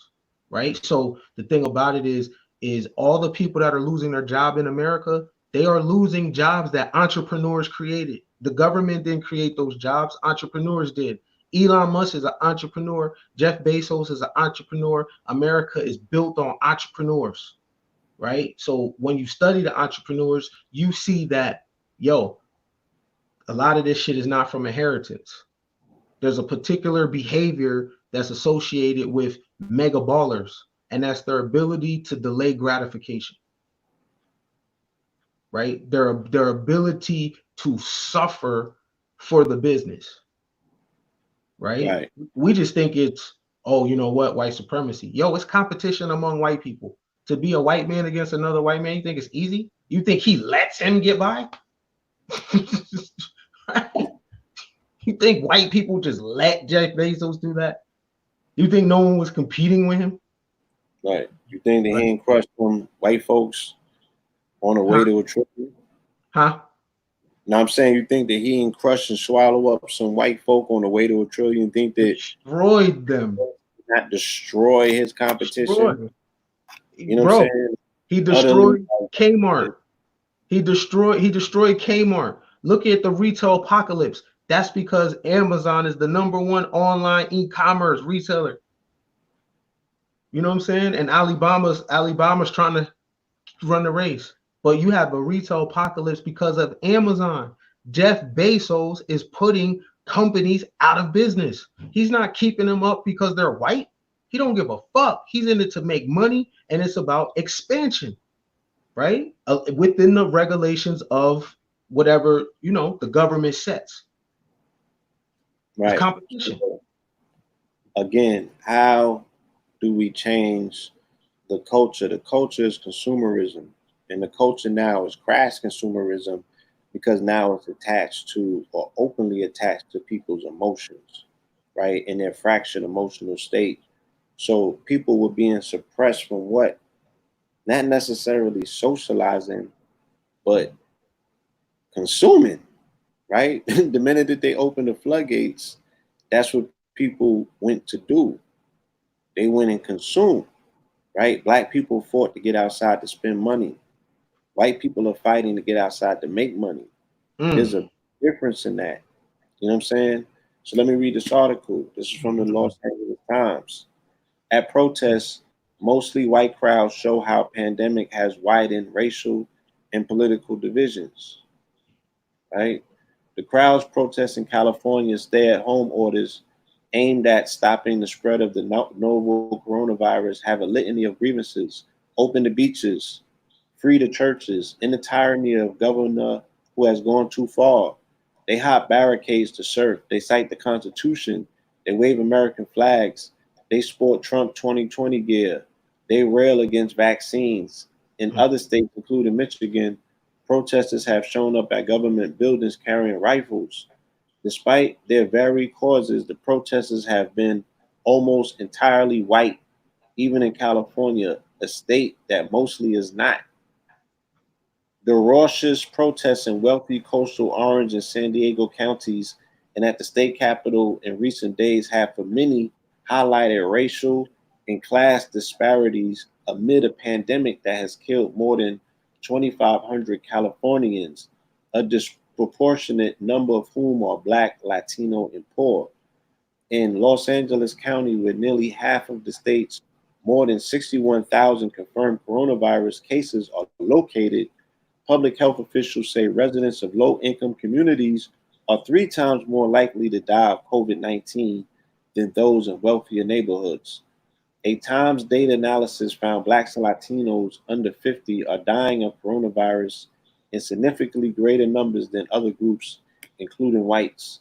Experts believe one reason is that many work in essential service jobs that require them to leave home, putting them at a higher risk of infection. The overwhelmingly white makeup of the protests is not lost on people of color, some of who see it as an overt display of privilege. This has been especially striking in California, where Latinos make up 40% of the population, outnumbering whites. When Latinos are out protesting immigration or other problems, the first thing you hear are white people saying, get a job or follow the rules. Uh, hold on. The protesters have had a strong ally in the White House. President Trump, who has repeatedly called the novel coronavirus the Chinese virus, this attacks on Asian Americans, has encouraged people to demonstrate, tweeting for protesters to liberate states with stay-at-home orders. After White House economic advisor Stephen Moore compared people protesting government lockdowns to a modern-day Rosa Parks, Trump said he could see where he's coming from.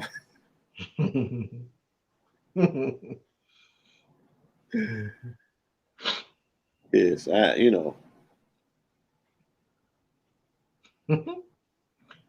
Yeah. Um, so it's what's funny is I thought Wait, niggas. let me. There's Go one ahead, more shoot. question I want to put on the record. Right, they got an interview with a young lady, Audrey Webb, 22-year-old barrister at Harun Coffee in Leimert Park, who was black, said she worried that the protesters crowded together and unmasked could spread the virus to food service workers, delivery drivers, medical workers, police officers, and others on the front lines of the pandemic. Webb, who wore a mask while she worked, says she worries about her mother, a breast cancer survivor, and her father, a Los Angeles Police Department officer. I realize that doing business and just existing in my black skin will not give me the ability to defy the law, said Lewis, who is a doula and runs an educational consulting company. I can't worry about a beach, she added. I am worried about my rent and my mortgage and getting my kids fed. White men with guns have become a common sight at the protests, including at the state capitals in Wisconsin and Arizona.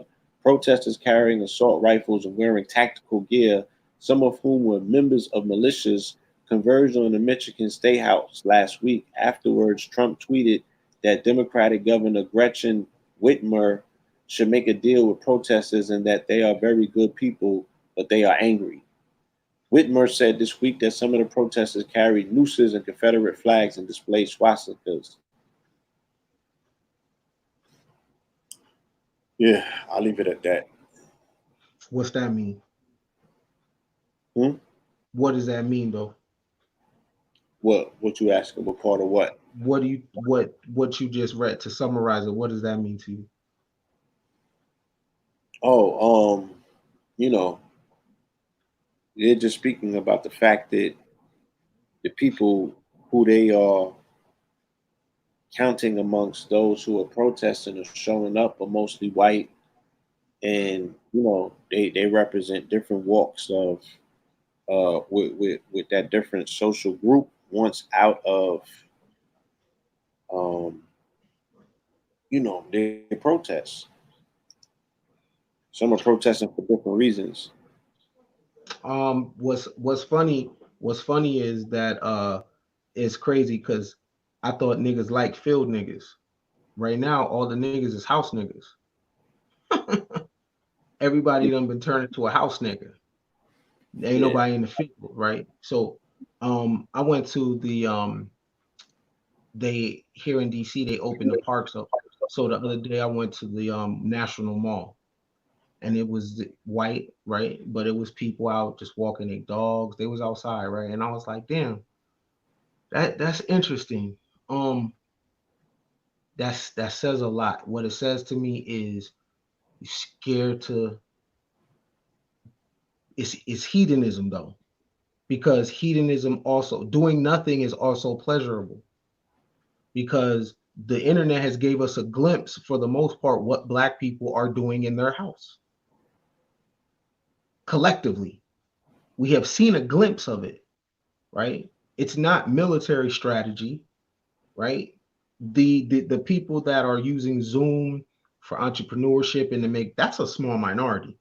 Talking about the collective, right? right. The collective, for the most part, while in quarantine, while in the house, have did games and play,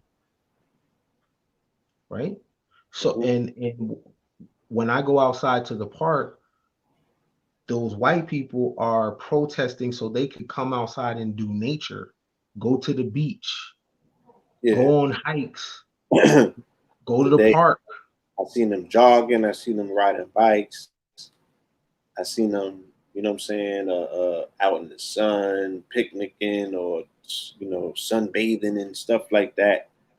You know, but like she said, it also represents in terms of people's income disparities or economics. You know what I'm saying? It was like that before Corona, man. Yeah, I know. It was like that before that, but I'm saying for people that are living check to check, neck to neck, they like, look, the first opportunity they get, they got to get to it. Whereas somebody else might have it secured, the bag might already be accounted for, or they might have dealt with their business early in the day. Mhm. They might have figured that particular angle of it out because there are people that are also, riding this wave, and by noon, they good for the day. They already did Mhm. their numbers. Mhm. The rest of the day is theirs, and now they can engage and really taking time for themselves and, you know, pouring into the fullness of what the moment represents. But Mhm. other people, they gotta accelerate, and they gotta burst out the gate. And they catch up is it's a lot of miles on that track for some people. They got a lot of ways to go, you know. Mhm. Um, partner of mine called me earlier, and this is a brother who I know he didn't touch M's in his life before. You know what I'm saying?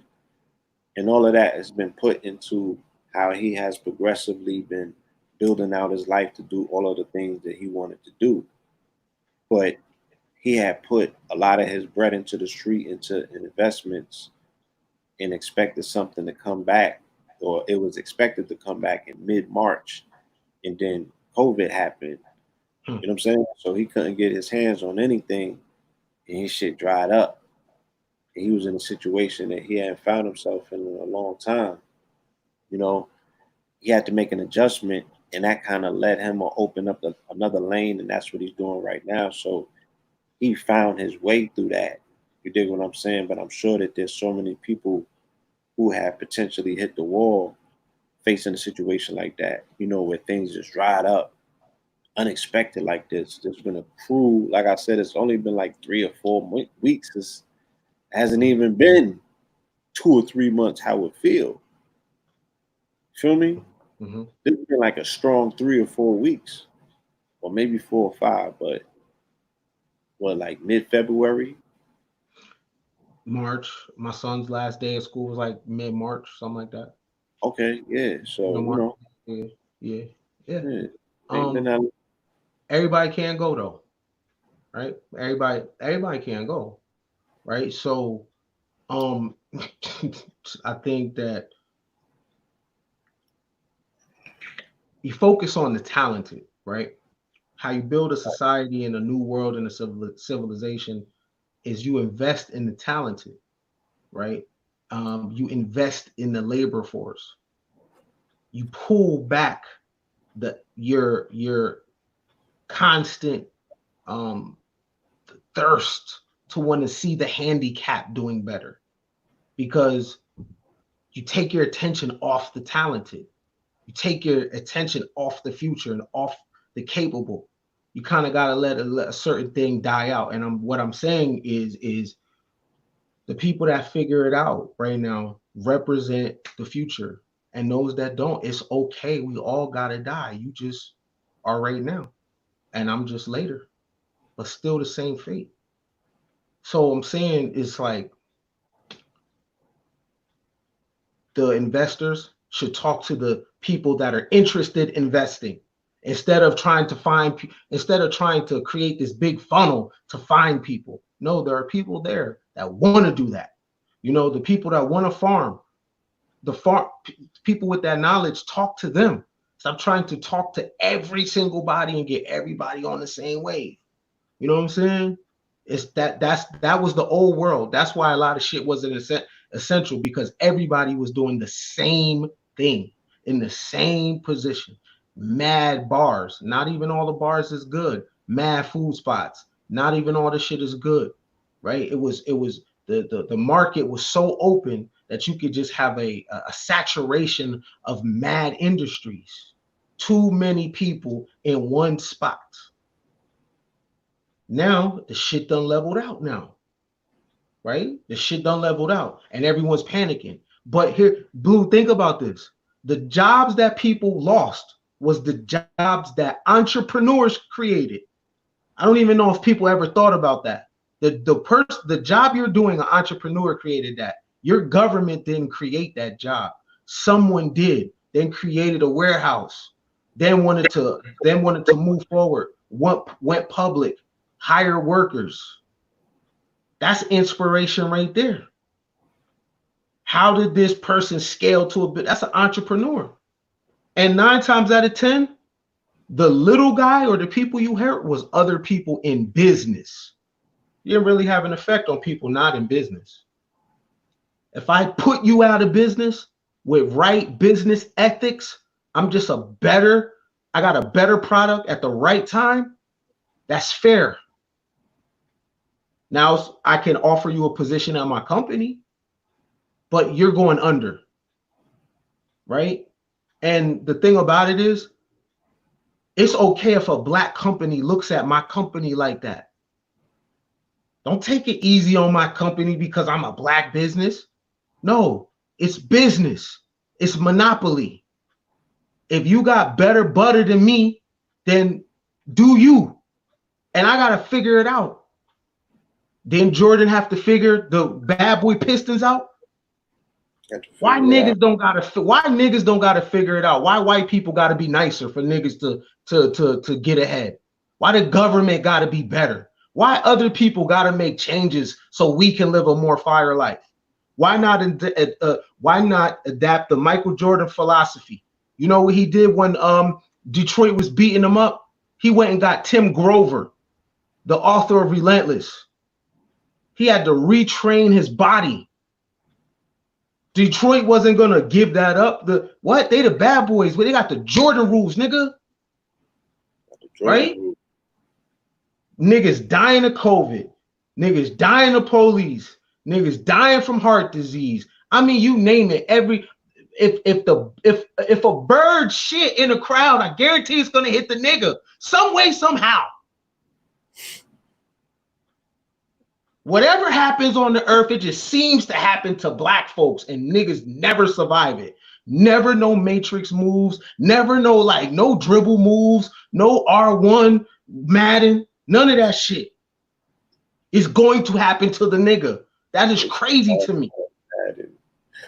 And so what happened, the Corona leveled the shit, gave everyone a chance to create the new normal, and guess what?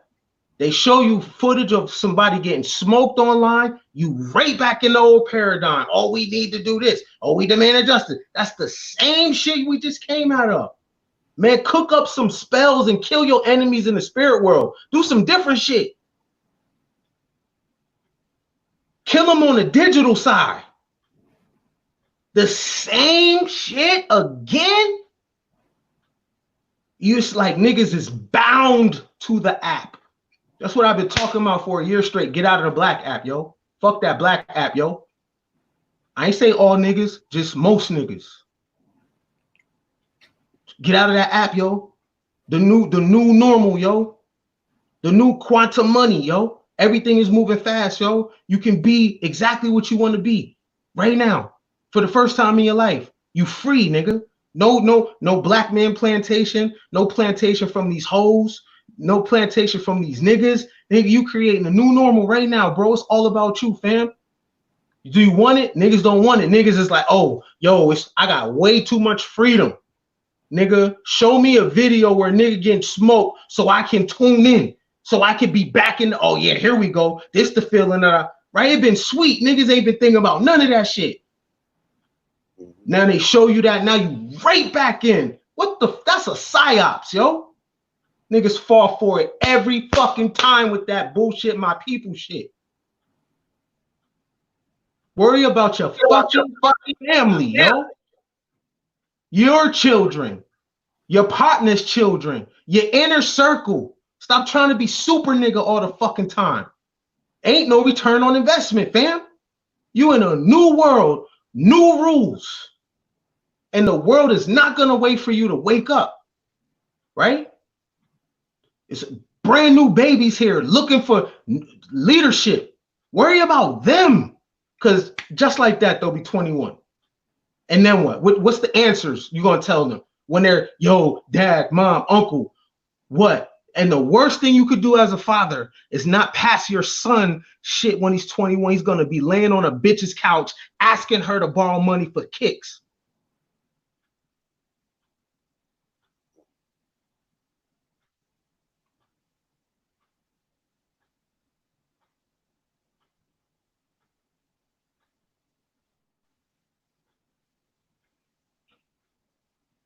That was me putting something in my drink right there. That's my.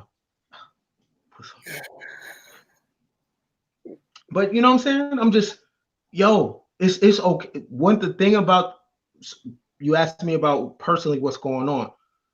I am personally bought into my philosophy of Black arrogance. I am all in on that philosophy. I don't care what no one has to say about it.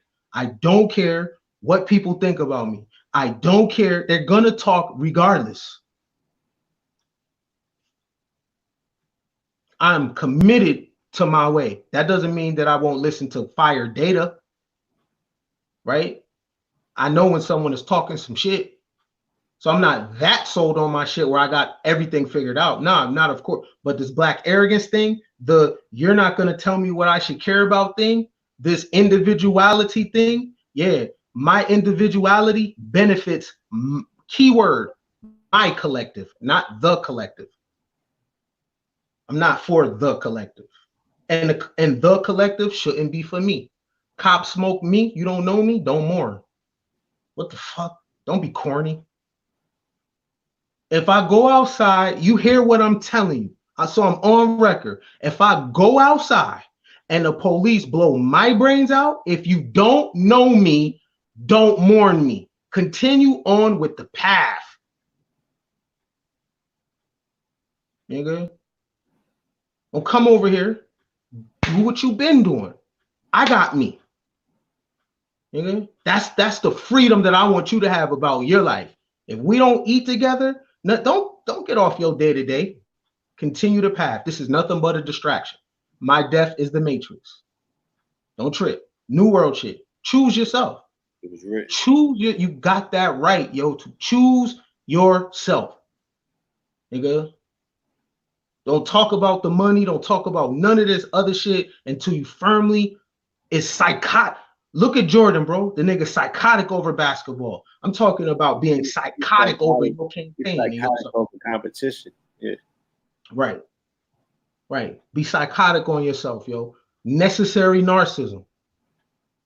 It's necessary narcissism, and that's keep the blinders on. Yeah, you seen him in his zone, like even to this day. Yeah. Yo, now the ill thing about Jordan, because this gotta get mentioned, David Falk, his agent, thought just like him. Tim Grover, his trainer, thought just like him. Look at his coaches. Dean Smith, when he was coming from college to the NBA, Bobby Knight coached the college Olympic team. Mm-hmm. He had Doug Collins, who knew how to, that's when he was putting up stupid numbers. And he had Phil Jackson. But primary, Dean Smith, Bobby Knight, Phil Jackson. Then his trainer is Tim Grover, who's psychotic just like him.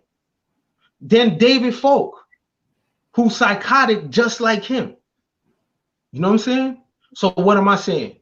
So when you build your tribe and build your new normal clique with people that's psychotic just like you, right? So if this person makes CMOS, this is the best CMOS person makers ever. You psychotic. You got boxes. You making 10 racks a day, 20 racks a day. You trying to scale. No one's fucking with you. You get the least sleep. You the first there and the last to leave. If this person is the artist, everybody in your team is psychotic about the mission and about winning, yo, and about winning. And look, if you ain't with the wave, you have the right at any time to be like, you know what? I don't want to be a detriment to the team. This is not what I signed up for. Cool. See you. But I only want people that's psychotic about me. Like I want to win. You see my face? Like have whatever my mind frame was before. I have amnesia, nigga. Right? I have amnesia. Like I'm possessed by the spirit of the come up. I'm possessed, nigga, by the spirit of three commas. I'm possessed by black arrogance. I'm possessed by possibility, nigga. I'm possessed by scaling. Why not, nigga? We still here. We supposed to die already. Still here, black niggas in 30s and shit with kids, and we still here. Ah, this is extra, nigga. Might as well. Extra. We ain't in jail. Right. You know what I'm saying? That last dance, Blue, is iconic. It is. It's iconic. It's a thought process. Yeah, for developmental, you know what I'm saying? For mental machinations, for you to get your wheels spinning, right? For you to have a backboard to bounce your ball off of, to be like, this is what determination, will, and full throttle competition looks like. You feel me? If you got something that you want to get to, family, it should look like that. You should have that level of commitment and determination, right? You should be consumed in it. They said son had a shooting schedule that started at 7 in the morning. He would shoot all day. That was crazy. Movie, and then play a pickup game at night with the best in the league, and then go lift weights. That was and then crazy. Up at 6 or 7 in the morning and not miss a beat. It's an animal, right? But look what he was afforded through the process of mentorship. Look what he was afforded through the rearing of a loving father who was his initial backboard. That he had an opportunity to bounce his ball off at every chance. Then he had the benefit of the external patriarchal figures in his life by way of those coaches. You know what I'm saying? He had the best shit. He might not have been the best person to your standings, family, but this man was consumed in what he was consumed in. You know what I mean? And these supermen are not perfect. And I'm glad that he had an opportunity to shatter that myth as well and live in his fucking fault, stand in it. Like, that's who he is. That's who he chooses to be. You know what I'm saying? Every decision is not the perfect one. But for athletes such as himself, his life begins and ends on decisions made, and having to make more right ones than wrong ones. But you win some and you lose some. And life is the same way. How we seen him on the court is how we see him in life for the most part. You know what I'm saying? He won and lost in relationships. He won and lost, and I'm sure that what I'm saying. There's many things that he could speak on, and I'm sure that if you look at the documentary that we're talking about, and family who may not know what we're talking about, it's called The Last Dance. It is produced by ESPN and Netflix, and you can get that. What is it on ESPN? Mm-hmm. Sundays at 9. So next week will be the final. Yeah, Next week will be the final. The reason why it's important is because it deals with philosophy, right? We talked about Elon Musk earlier. And failing forward, that philosophy as well. Right. Before explaining it to you, for you to see it yourself, dude was motivated by his losses. He utilized his failures and his losses as the steam and the reason. He just needed a reason to be better. And it's like the universe always had to give him that reason for him to accelerate and exceed his last self and his past self. You know what I'm saying? And he became he pushed his vehicle further and further and further. His vessel, his vehicle, his avatar. It's amazing, man. It's We amazing. mentioned Elon Musk earlier. Yeah. Nipsey Hussle had the same philosophy.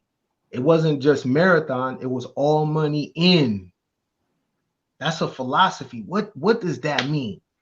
That means, Blue, you got your $100, I got my $100, bro got his 100, she got her 100, Granny got her 100. Boom, we put all the money in the pot. Now we got a plan, right? So we can operate this thing like a hedge fund, private, right? This is the group. We're not taking nobody no more money. We're not taking no money in. All right. So we got this. Say we got 250,000. We don't got 250,000. I know I went from hundreds to 250,000. Whatever. We got 250,000. We wound up making 1.5 on it or whatever. Just scale it down. We wound up making 600,000. So we got 600,000. We got like 400,000 profit. Instead of you buying a car, instead of me buying a crib, instead of me going to flex, my cut, your cut, her cut, granny cut, everybody cut. What do? We put the money back into the shit. And then we do the same thing and we keep the money inside. All money in. That's how you build the business. That was the same thing that Elon Musk had. So what we do is we pay attention close to personality and not philosophy. Philosophy is super important, is because after we pass away, that's what stays. It's our thinking, right? So everybody needs a hardcore philosophy of their own, because when you go, it's people are going to remember and immortalize your thinking process. Not your personality, it's your thought process. So all money in, which doesn't get studied a lot. We say the marathon continues, but we miss the all money in part. The marathon continues is our way of trying to act like we're really giving up sweat equity like that. But the marathon continues is associated with all money in. Right? All right, we took a loss. The marathon continues. Put the money back in. We don't stop. We put the money back in. Right? And we keep flipping, right? Philosophy. Michael Jordan's philosophy was relentless. Kobe Bryant had mama mentality. Philosophies is important. Philosophies is important. We have a culture that's primary focus on personality, not philosophy. We care who people sleep with. Okay? We care about frivolous entertainment, gossip, not how do you think and how does your thought process integrate with your moves? Because if you don't have a thought process integrated with your move, then that means you're a corporate person. What that means is you've been bought. So it's the money backing you that is really making that look like that, not you. Not you. You have a funder, right? You got a sponsor. You a hoe, right? And when that money gets pulled from you, you have nothing. You know what I'm saying? Every successful person that's at the top of their game has a thought process that is wiring them up to do that specific thing that they're doing. Right? Oh man, I'm grinding. That's not a thought process. Mamba mentality is a thought process. All money in is a thought process. You know what I'm saying? That's a thought process. You know, which is important because that goes back to the new normal. What is your thought process that is governing you for the new normal? Because how are you going to know if you're on your code or not? How are you going to be able to judge if you're out of pocket or not? You need something to judge it against. Don't judge your behavior or your life based on a normal that you didn't create. Right? Because if you do, whoever the creator is of that narrative can always move the goalpost somewhere else. And then now you dancing over there.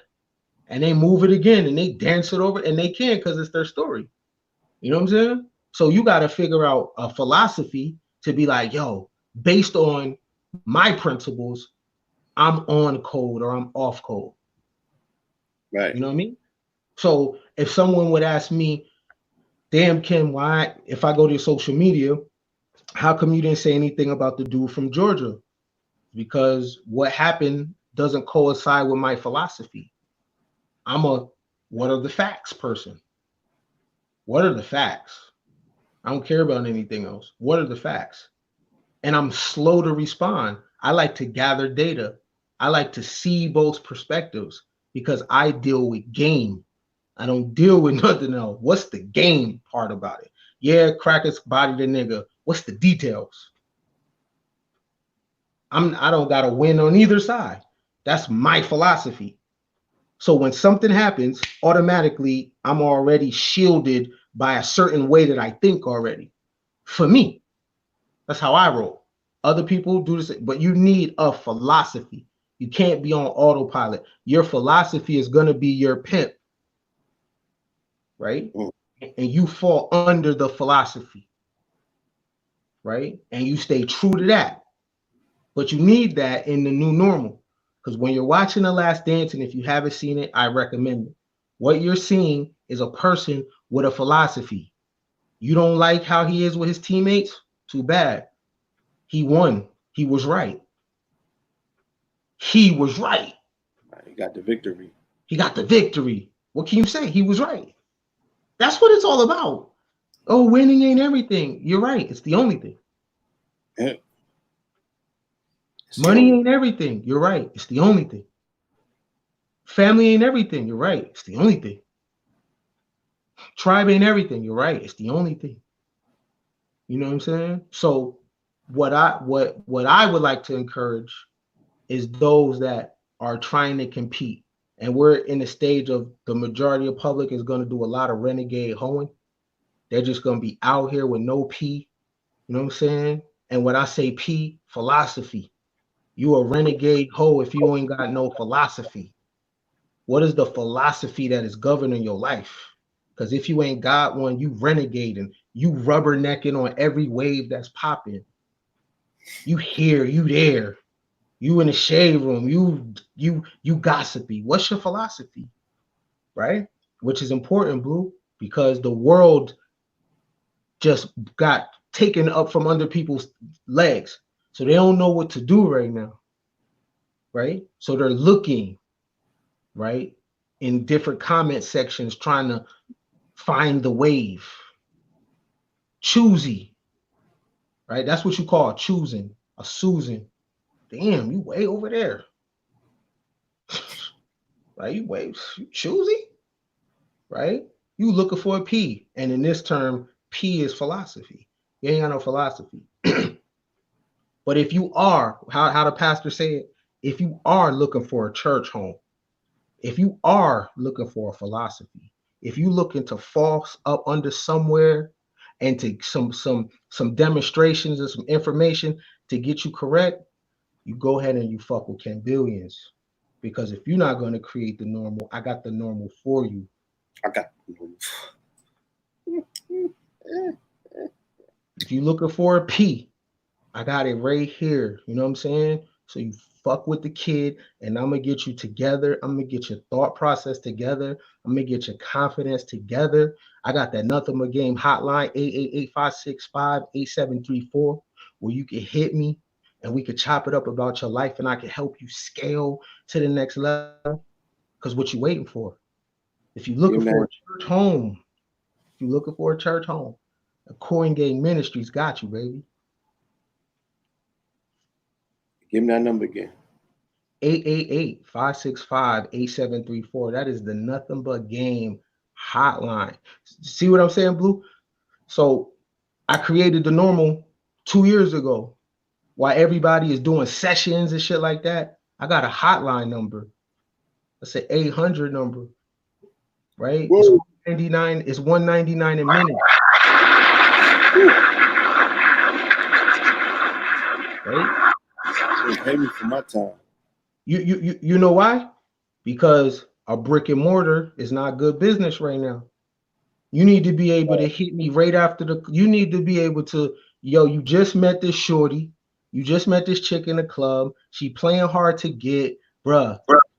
You need to be able to call my hotline right now. I'm gonna pick up the bat phone. right? I'm gonna know the details, and I'm gonna help you. I'm gonna help you get where you gotta go. I don't care what your problem is. You trying to take a bitch's man, call my hotline. Right? You trying to finesse a situation, call my hotline. You trying to get out your marriage, call my hotline. My hotline is for the caller. I don't give a damn what the issue is. I'm brainstorming with you to get a win because I'm a normal creator. Right? So Blue, you know how people phones is looking for apps, right? The key maker. What my man named the key maker in the Matrix? Bro, when people are hitting you on the inbox, you know what they're asking for? The normal. They're asking you to give them the normal. Right? So now creators are going to stop trying to get people to. I'm being kind when I tell people to follow your own normal. For real, that's not my real campaign. My real campaign is fuck with me. Don't choose no other P. Don't choose no other philosophy. Fuck with my philosophy. You know what I'm saying? So when they hit you up, Blue, they're asking for the normal. They don't want to do that hard work. Yo, bro, big bro, what's the normal? You lay that normal down on them with a price tag. Ugh, nigga. Yeah, we did get a heavy response to the offer that we put out on the last Tough Talk. You know, for people to have a consultation session with the good brother Ken. All right, and we will be announcing the finalists in that particular campaign very shortly, y'all. So I don't know if you want to take any new submissions, or you just want to keep it like that. That's cool. That's cool. I mean, no, that's cool. Okay. I mean, if they say, you know what I mean, I catch them on the come around. I catch them on the come around. Right, You good so, though, bro? Are you good, man? You never told me if you were straight or not, man. How they treating you down there? yeah, I mean, you know, Atlanta's a very interesting social experiment. You know what I'm saying? Like I said, you know, we having this hat on, and this hat within itself is a social experiment because it shows me that people are just triggered. They're triggered by things. You know, they don't take time out to read. You know, everything is symbolic. You feel me? So the symbolism of what this hat represents triggers people to act in a certain way, or you know, receive me in a certain way. They start skinning their face up. Their voice changes. You know what I'm saying? Their whole body language, everything seems to change because they feel that my philosophy, right, is in line with a philosophy that makes them uncomfortable. So instead of them doing something concretely to confront that philosophy, they would want to get in their feelings about the symbol of what they feel that the symbol of what this symbol represents that philosophy. So they want to take it up with the symbol rather than the philosophy itself. Because the people behind that philosophy want to smoke. Mm-hmm. Be like, what's good, my nigga? Like, let's go. I'm ready to shake, rattle, and roll. And the only thing that, you know, melanated men have for them is singing and dancing thus far. Mm. So, you know, and then there's all of these social experiments that they can tell directly what the people value in this culture. You know what I mean? Takashi 69 did 2.5 million on IG. I never even heard numbers like that on Instagram. You feel me? And That was this is a caricature of the culture who the culture can't seem to get enough of. So they are entertained by caricatures of themselves, embodied and embossed in someone who, you know, this is the cancer that the culture creates out of other people's children. mm. Feel me? So it's like, you know, and I spoke about if we look at the the the, the nuances of the people who made transition over the weekend, and also, you know, the fact that people were engaged in that 69 story all through the weekend. You know, when Little Richard came into the game, he represented a level of flamboyancy, you know, and he represented something that America had not necessarily ever seen, and Black America had not necessarily accepted. You know what I'm saying? So the combination of both, and now in interviews that are coming out now, you kind of see what his philosophy was behind that, because he said that he would don that attire and go into character to make white men feel comfortable with him around. Because what did I always say? I said, what has been the prize of integration? What was integration about? Right? It was a collective bargaining for now for melanated men to have sex with white women without being under the threat of hanging from a tree. Because that's the only thing that we can look at and say, yo, that's the only thing that changed during integration. You know what I'm saying? Is that they released the pressure from knowing that because of the invention of the TV, right? And devices such as that, where now white women can observe black men for the very first time in the comfort of their homes and be entertained by them, they already know that they're gonna lose a percentage. So that's the throwaway percentage that they already know. In this social experiment called America, they can no longer stop the proximity of black men being next to white women, right? Because we got to bring the TV in living rooms. They're bringing black men in their living rooms, and those black men are activating those young girls and putting thoughts in them young girls' heads for them to want to grow up now and explore their thoughts, their appetites. You know what I'm saying? And the white men know this. So if we look at integration, they are integrating a population of people into what? Like, what did the white men exchange in place of integration? Or what did he gain from Black America that he didn't already have access to? And where did Black America gain that they didn't have access to when they made this particular integration? Ooh, that was tough. I like how you framed that. I think white America gained a hold of black morality. Because you remember black people were the moral standard of America. Facts. Black people was 10x on the Christian side. You know what I'm saying? What black people gain from white America is access to capital, the ability to sell products to whites. Now it's funny because we black people raise their hand and act like they're the number one consumers in the country. Nobody buys more shit than white people. So they got them all the money, but they're not doing all the spending. What's they spending numbers? Because white, black, melanated people can always quote, "Oh, we got $1.1 trillion spending power in this country." Bro, What's the number with white folk? well, I'll put it to you like this: the LGBTQ community's purchasing power is $3.7 trillion, and they're a smaller group than the combined total number of Africans, right? Right. Their purchasing power is 3.7 trillion. So that's why you see if you make a comment about them, you lose your job. Not because this corporation is nice or they care. No, it's a financial thing. You don't want to lose that market. These people are in fashion. They, Right. they have high paying jobs, right? They have access to capital. So they participate in Americanism. So that's why they're a protected class for financial reasons. Because 3.7 trillion, 1 point trillion.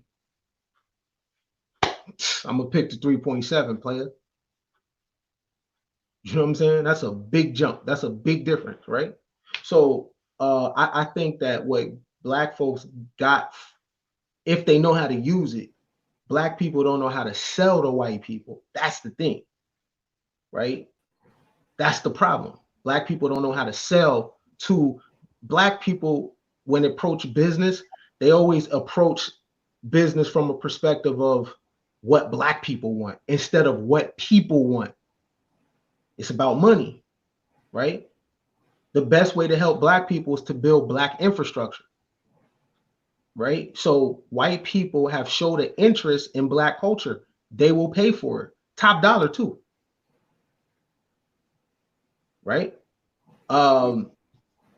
African art, white people pay top dollar for it. Masks, spears, shields, rugs. You know what I'm saying? Yeah, they do. So that's what we got. That's what we did game, right? Right. If you're ready to do business, I'm only talking about business. White people eat, right? They need clothes. They need. People were mad when Dapper Dan was like, "Yo, I'm not selling to y'all," which is fine though. You don't have to be my market. When you're a black person in business, you don't have to sell things to black people. That's fine. Because if you take your money and you create infrastructure, places where kids could come code, black kids could come code, and their parents could learn entrepreneurship. Yo, right? Uh, for real, if a black business person doesn't make you a consumer, you should thank them, right? Um, you should thank them. I think one of the things what we don't take advantage of in Black America is when black people talk about pulling their money, they don't they don't talk from a perspective of pulling their money to put together to lend out to other groups of people at interest.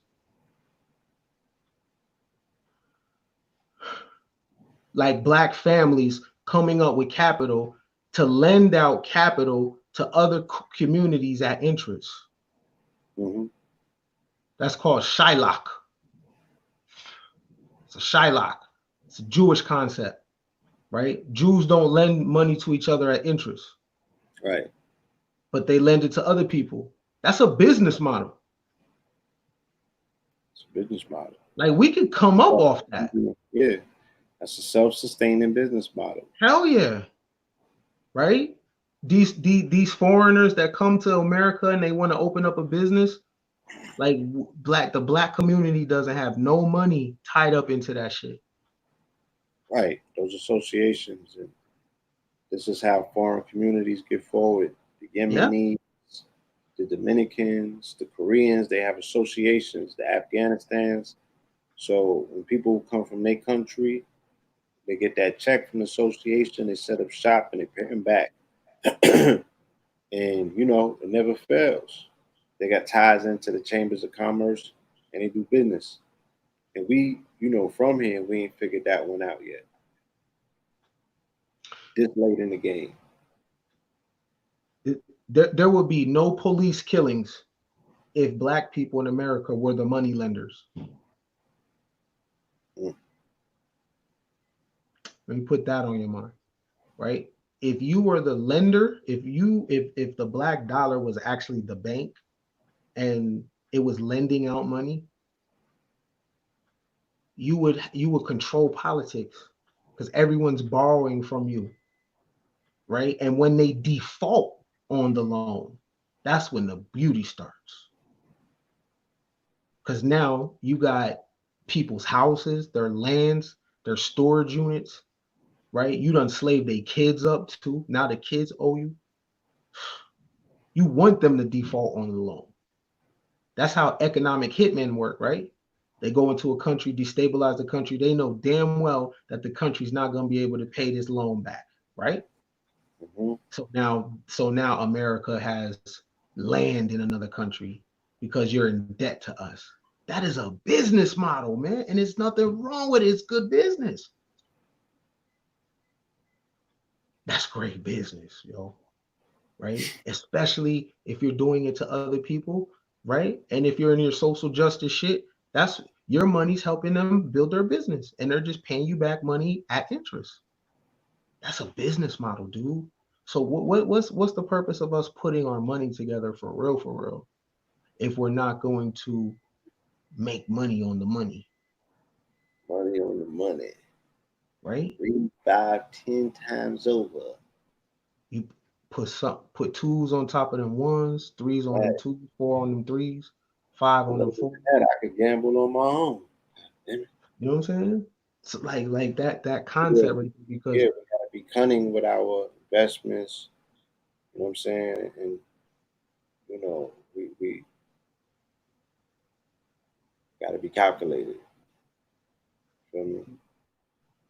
Got to be calculated. what in 2008, Black people suffered housing crisis from what? Predatory what? Lending. Lending. They knew that they were selling junk, Mm-hmm. right? Why are Black people never in that at the forefront of shit like that?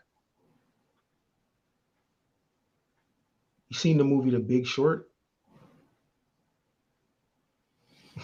I'm just saying, like, it's the American way.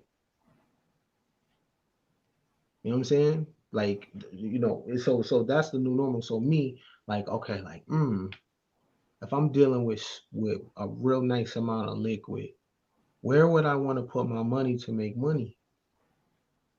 Right? I'd lend my money out at interest,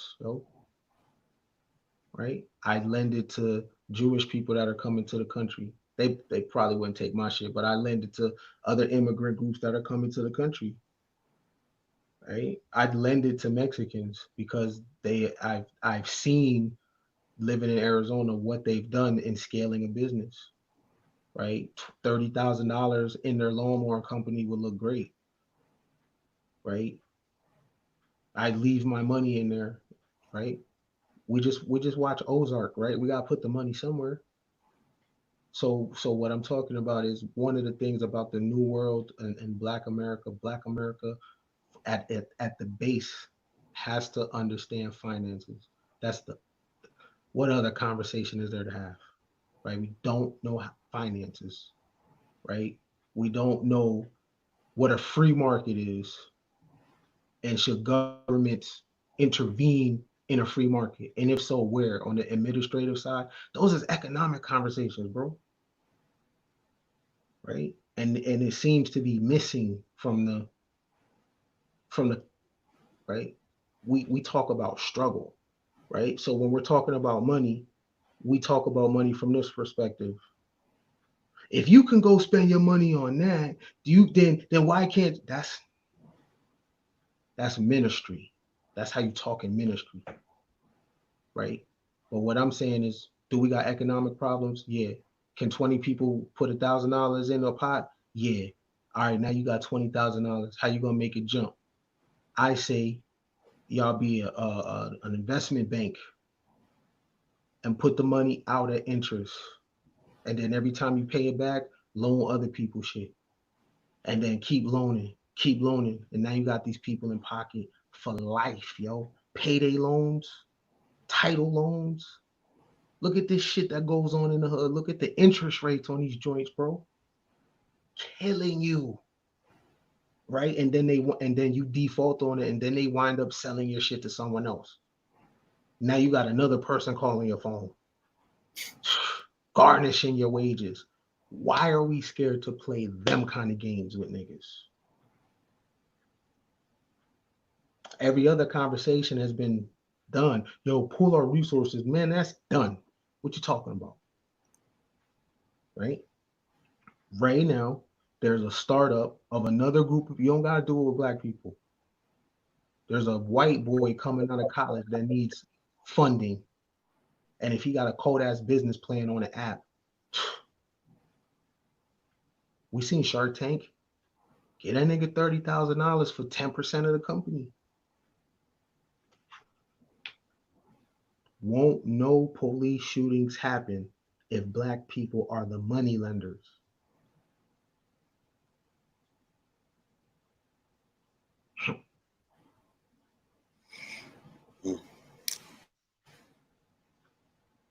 I mean, yeah, You know what I'm saying? as tough as a pill as that is to swallow, it is the truth. You know what I'm saying? That's what gives them people protection. I'm from New York City. I know why the Hasidics are a protected group. Feel me? I mean, it's just the same shit, bro. They have a business model that's public record, fam. It's not even a secret. They're how they do their business practices. I don't loan to other Jews at interest. I loan to other people at interest. That's a business model, my dude, right? And you see in America, the American way is to build off debt, right? To build off that. I'm just saying that every other method has been tried, right? Why not approach this thing from a pure economic standpoint and tuck your feelings in your back pocket for a second? And if it doesn't work, then go back to it. Pick it up wherever you put it down at, right? You know what I'm saying? Because because what's happening in this country is an economic thing. Look at the stimulus. Look at the trillions being cut, and they're speaking a language people don't even know. It's a fact. You know what I mean? It's people don't even know what's going on, right? People haven't thought of the airlines. What are you going to have to do with the middle seat on the airline, and how is that going to affect travel and the stock market for a small company like Spirit? They said Or that it's like when we come back to do flights, we only booking like 60 people on the flight. So how is it gonna fluctuate that with no stock? middle seat, with no middle seat, No middle seat. with no You know, middle seat. who's paying for that gas? Was are those tickets paying for those flights? How are they gonna resuscitate these industries? And what is it gonna do to the value of a dollar? You know? So what plans do you have in hand right now to make $100 million? Because that shit might only equate to $10 million in a few years. So it's no longer good enough to just want to crack. Say I want to make a M. You got to make 10 M's to say that you want to make an M. Hmm. That's what we didn't talk about, the hyperinflation, Yeah, right? So that plane ticket, yeah. you're gonna have to work super hard to get the basic plane ticket because of inflation. So with this printing of money, this time next year, I mean, we've seen countries like Greece, Venezuela, when the inflation goes up. We're talking about inflation rising 400, 500%. $15, $16 for eggs, $20 for a loaf of bread. Yeah, I experienced it in Virgin Islands, Oh, for real?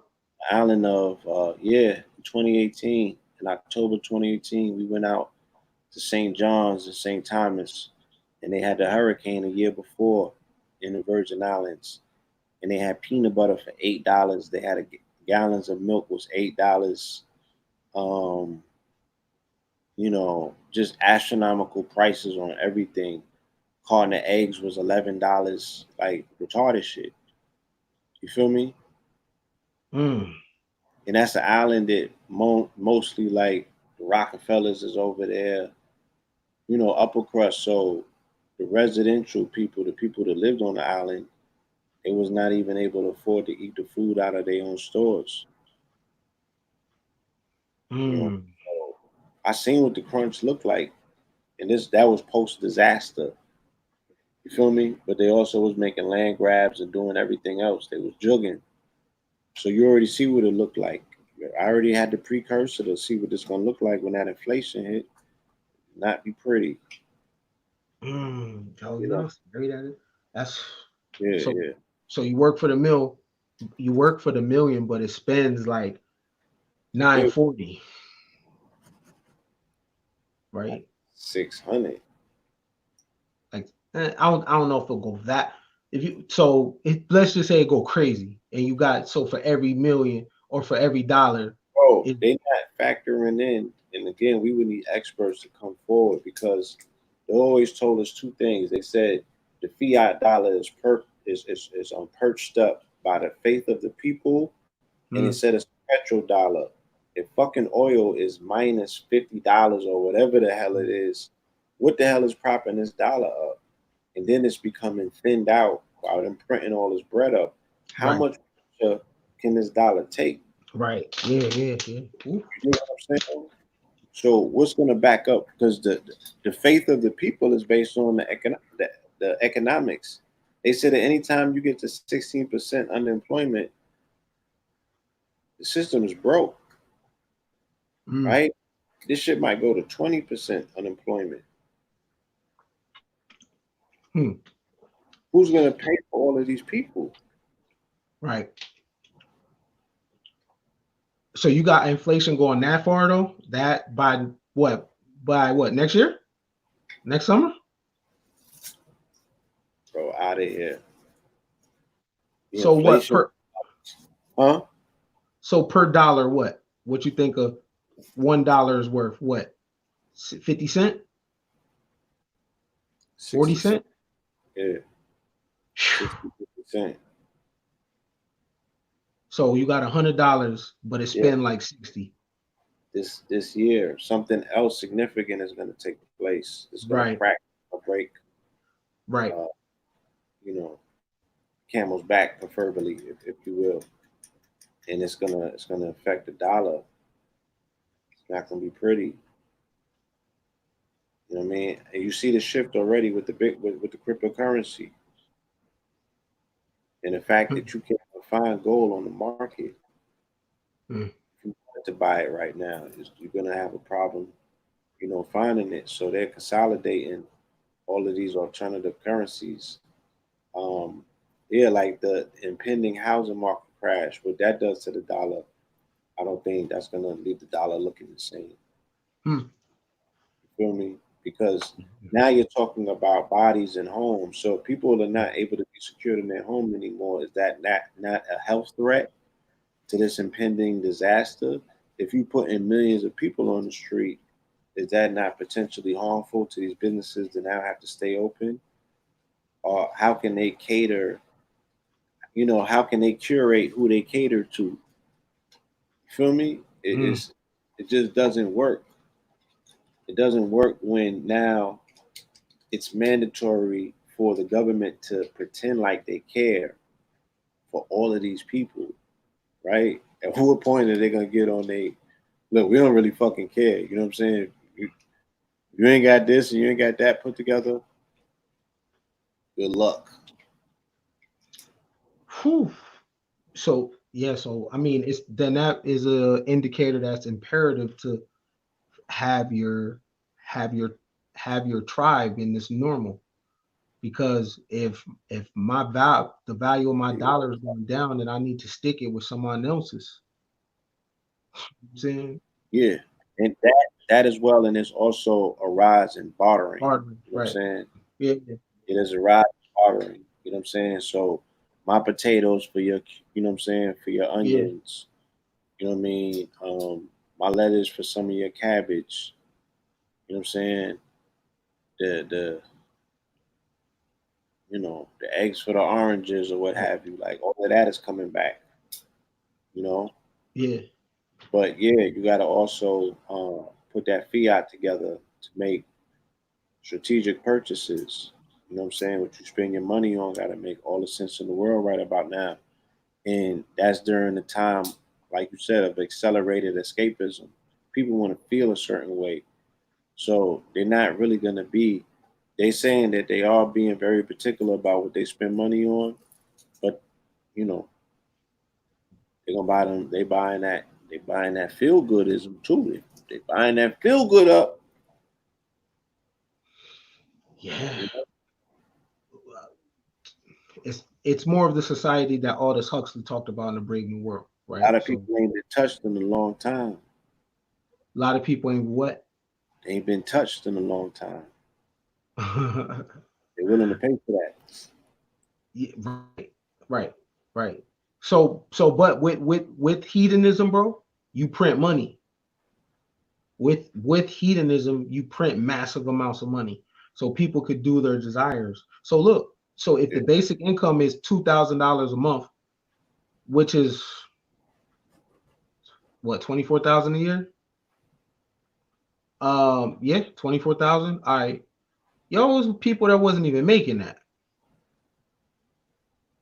right? Some people wasn't even making that, but What that does is now as a seller, think about this for a second. If the government is going to print, let's just say for the next 3-4 years, that the government every month is going to print $2,000 for every American citizen that qualifies, that's guaranteeing these people are going to have that $2,000 every month. As a seller, you should be very happy about that.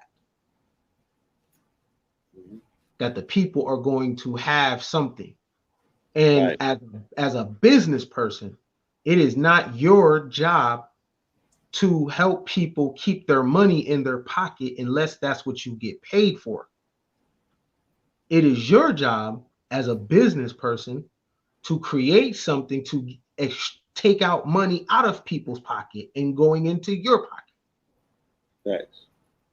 That's business, right? Fair exchange, no robbery, right? So that's a good thing that people, if that goes through, that people are going to have a guaranteed $2,000 a month. For a seller, then you know that no matter what, they run through that two this month, they're going to get it back next month. They do it again, they're going to get it back. And you can be what's supplying them. Because if you don't, somebody else will.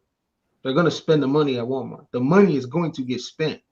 If you got basic income, you're not going to get nothing else free. So you're going to have to buy food. You're going to have to buy clothes. You're going to have to buy products, right? So it's a form of socialism to get people to participate in capitalism. You know what I'm saying? Because people are not going to save the money because it comes too easy. So you're not even going to value the shit. You're going to spend it. It's for wants and needs. Yeah. And why not be what they spend it on?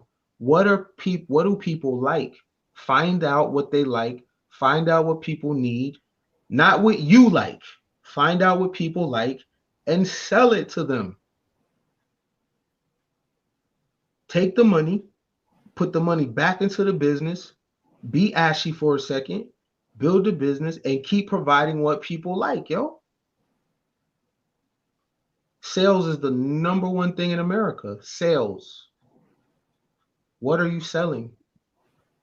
You got to sell something, right? You have to sell something right now. And with that said, tonight's episode, family, is sponsored by goldwater.com. GOLDEWATER.com. I got a 1-year anniversary for that company coming up.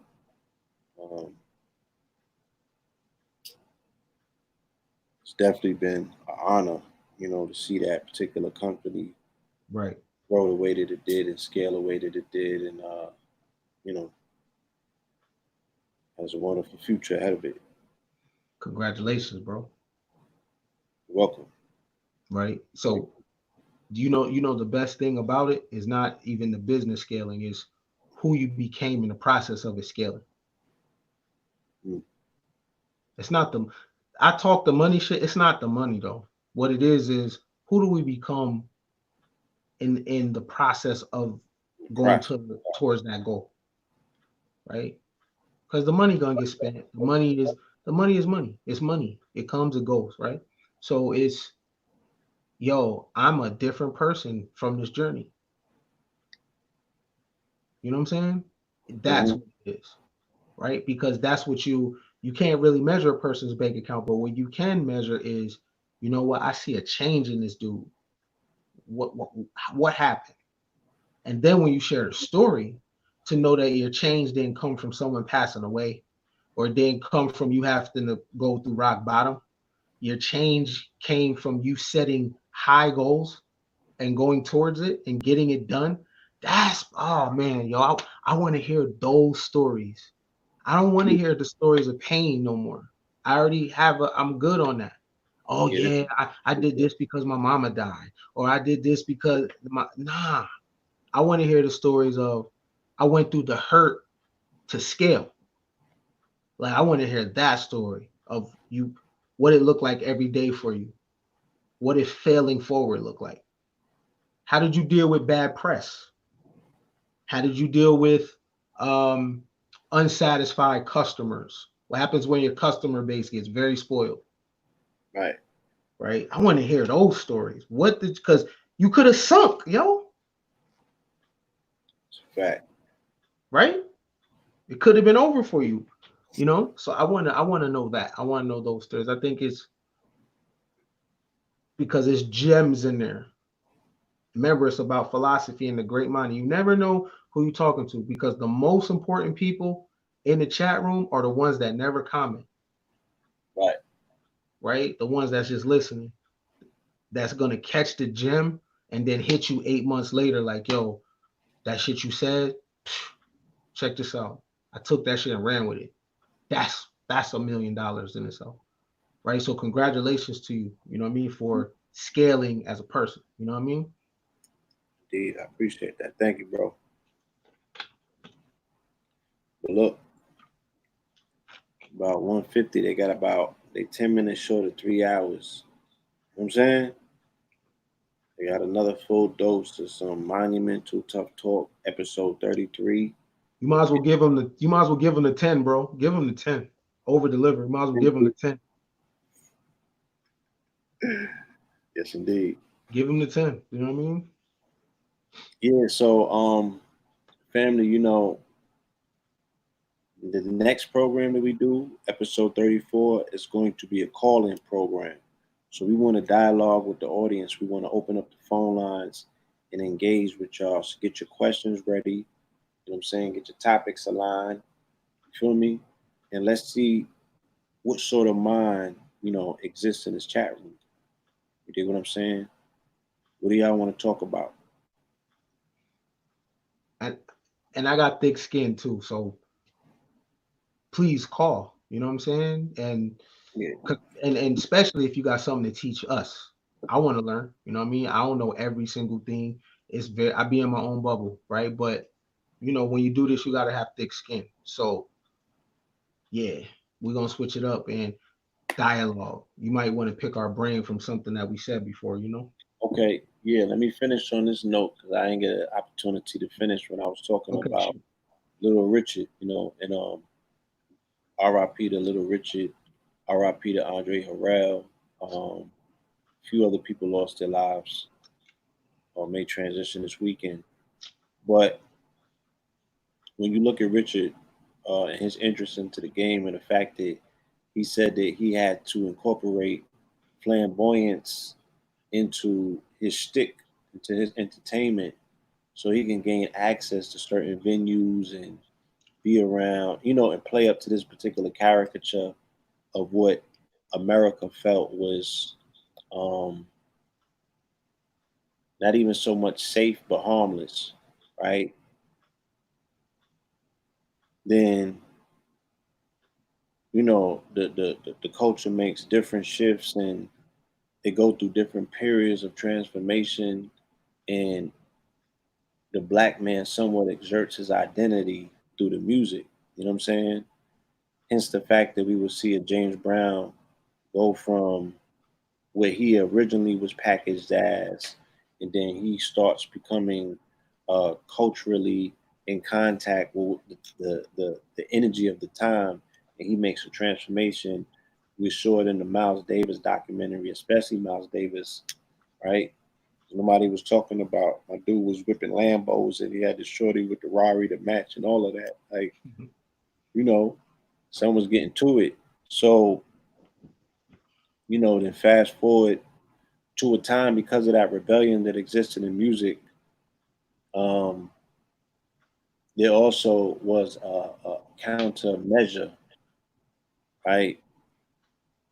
It came out through I think a Freedom of Information Act that the CIA had commissioned Harvard to do research on black music and what it is that they can do to intercept black music and somewhat, if you will, take the soul out of it.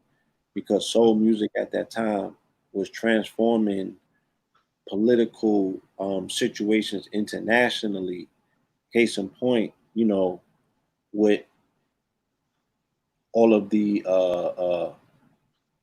Black Power, theme music, especially with Bob Marley and them started doing with their rebel music, right? And it was actually activating rebellions internationally. So what the CIA feared most was Bob Marley going on tour with Stevie Wonder. They said that that's one artist that they cannot afford to get flipped and radicalized. They said if Stevie Wonder became radicalized, it would have been curtains. There was nothing that they could have did with him because of the conviction and the tonality of what he puts into his music. If Right. he went rogue, they knew that they couldn't hold that particular tie back. So they did everything in their power through the other CIA operatives, of which they had his management, Chris Blackwell, and then they had Siega, who was the running for what is it, the Prime Minister of Jamaica, whatever leadership role that they got, and he was the one that pretty much implements the shower posse, sends them over to the U.S. with the coke and the guns, and that starts the crack trade. Now, hip hop is birthed out of that, right? Immediately after that comes hip hop, but nobody was at the gate, kind of warning people what they was coming into. You know what I'm saying? The least of their worries is somebody felt that they was coming into a record label and they was getting beat for their publishing, or they signed up with some Jews and they didn't know contract law and they got booked for 10 albums. But no one was explaining to them, the background of how the CIA had infiltrated and put this in place and put that in place.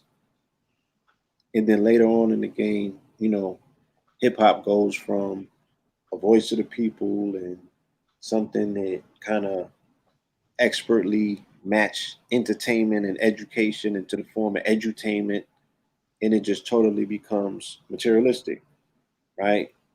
Mm. And we kind of see the person that pretty much was the torchbearer for that era, it would be Puff Daddy, right? Coming directly now out of the camp of Andre Harrell, may he rest in peace, you know. And at the time, what was being said in the industry and on the streets about that combination and that connection to hip hop in the vein that it comes out of is that there was a lot of undercover activity that was represented by that particular alliance. And the fact that both of them now came out of Clive Davis's camp when Harvard, when the CIA did the research with Harvard, they commissioned Clive Davis in the music industry to carry out the um, the suggestions that they came up with, and they told him how to dismantle and take the soul out of the music. They said, look, allow the band to record the first album on their own, do it on their own, do it by their merits, and then take the sales reports and utilize that to now be able to go in and start tweaking on the second album. And it was Mm. like you go and change the production and change it Mm. from instruments to machine, start Mm. utilizing. And then he did it the first client of his that he implemented that on was Gamble and Huff, the Philly sound, Mm. right? Most important sound at that time. So now we find Clive Davis in the mix because here comes Puff by way of Andre Harrell, right? And then they bring in Biggie Smalls, who in a 3-year run is able to amass the title of the King of New York and the greatest rapper alive, only in a 3-year run, right? So this is a phenomenal gun that you show up with, a mind that designs rhymes without the use of a pen and the paper. Masonically, that would be called building a house without the sound of a hammer or nails, Mm. right? He's building entire worlds in his mind, going into a booth and reciting that with enough emotional conviction that the whole world bought into his dream. He Mm. started out his entire career with it was all a dream. Mm. And we still live within, or we are encapsulated within that dream to this day. And at the top of the mountain, because this is the paradigm that solidifies the philosophy and the ethos Mm. that what? Cash rules everything around me, Mm. right? Money ain't a thing. It's all about the Benjamins. So in a society such as where that's the rule, the mandate, they saying, yo, Takashi broke the rules. What is the rules? The only rules is cash rules. That's the rules. It was they reset the code. They destroyed the code by ushering them through to be who they were at the time because they was rhyming about things that they wasn't even actually doing. There was a time when that was forbidden in hip hop, right? But some was too nice. But they like, yo, we understand and get the vision. But that was a no-no in hip hop at one point. You couldn't rap about something that you didn't have or something that you ain't do. Right. If you was a colorful, imaginative artist, like you was presented as such. You wasn't packaged and presented as the real thing other than what it is that you were.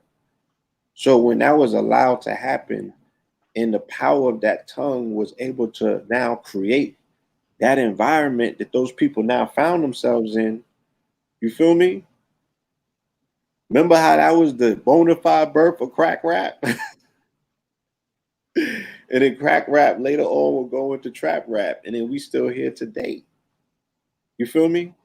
And then the players that are at the top of that mountain peak, that are the overlords of the culture, come directly from the loins or the family tree of which BIG represents. Because you got Puff here, you got Jay-Z here.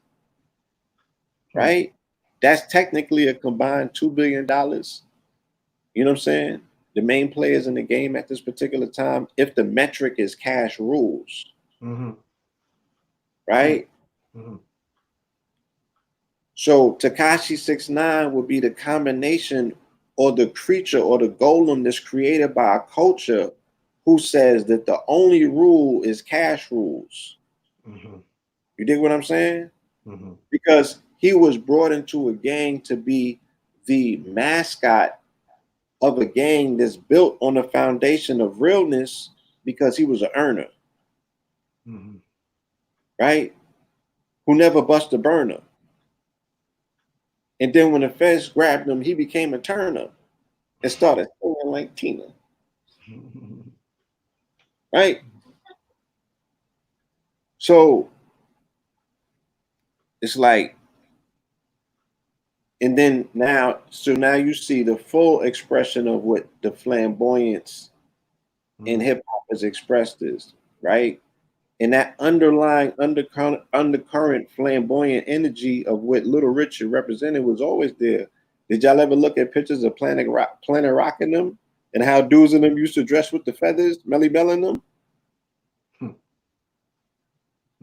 Right? So Tekashi 6ix9ine is, he is the golem of hip hop. Right? If you step back and look at it like how Maria Abramovich spirit cooks, and she got the golem in the corner, and the golem receives all of the energy that is intertwined in the ritual that she's enacting in the moment. And that golem, once you keep piling it on with the blood of that particular ritual, right? Think about how you seen DMX on the Blood of My Blood cover. That's just the energy. That's just the hip hop. And you pouring that into a child for 8-9 years straight. What is that child gonna look like? Right? That child gonna look like it's gonna look like what you call it, like Stripe. It ain't gonna look like Gizmo no more. Right? It's gonna be a bona fide fucking gremlin. Yeah. It's gonna look like Trippie Redd or some shit like that. Funny. I'm just saying, like, let me say this, what I share with you on the private. I had another perspective about it, and I'll just share it real quick. Why please. I think Tekashi was a positive. And the reason I want to hear that. Yeah, the reason why Tekashi to me is a positive is because it actually cleans the image of black men up, because he's the new image of gangster. It's not what you say, it's what pop culture says. Pop culture says that's gangster. And that's how gangsters look, which is great because it takes the image off black men. So now if he is the new image of real, that 2 million said everything you need to know. And it's going to continue to be like that until something happens, right? But with him doing that, it is a baptism for black men to now have a different image because he just grabbed it from you. He wants that shit so bad. Let him have it. It's great. It's great. Especially when you had examples like Kobe Bryant who just passed and he represented being a father, right? So just like philosophies are important, archetypes are important too. Let that be the new face of Let that melanated. be new face, right? Right. Let That's Takashi about that. have that. Yeah, let Takashi had that. Let him have it. So and then it's an indicator also of a if you never knew how you was gonna get out the streets, that's your exit right there. Because that should tell you everything that you need to know about the streets. Not just about Takashi, about even the way that the homies was playing the situation, right? The streets is dead. Whatever you think is the streets is nothing but a dysfunctional thing now. There's not, you know what I'm saying? So if you was looking at your exit strategy, now you could leave because the world that you're repping doesn't exist no more. Only in your memory, which is fine. That's that, right? But for black men, the gangster image, not even necessarily gangster, because gangsters organize crime, men with suits, politicians, right? But the image of a thug or whatever is associated with the black American male. This dude right here wants that. So let him have it. And then it frees the black man up to now have Something a, else, right? a businessman image, a father image, a husband image, a son image, right? You can still get busy. You can that doesn't take nothing away from your gangster to let him have it. You don't got to prove yourself. You already know you get busy, right? If they know, they know. So that is a redeeming thing because Yeah, I who mean, strip it off black men? but you know what? We saying the same thing because that's still a golem as well. Somebody that you throw it on, right? That's the conversation that I was having about the interesting implication of how swine or the pig keeps coming up in this COVID story, right? Um, and I'll run through that just very quick because the pig biblically is synonymous with that animal who you put pestilence and plague and curses in and Mm, you throw it over, you know what I'm saying, the cliff, right? And it kills itself. So the pig keeps factoring in this particular COVID situation because China, one of the major pig importers of the of you know of that particular market, they they bought up a lot of the meat packing industry plants here in America. So some of the biggest meat packing plants like Smithfield and them, they're putting their workers back to work for them to you know, package up pig, but not for people that are famished here, but for the people back in China. mm, You know what I'm saying? So when we talk about business and capitalism, because that corporate or that company or that country owns that company, they are putting American workers back to work and putting them at threat of COVID to produce and package meats or pork for this matter for their population. And the people who are putting their lives at risk, they can't even get access to the meat for their own family.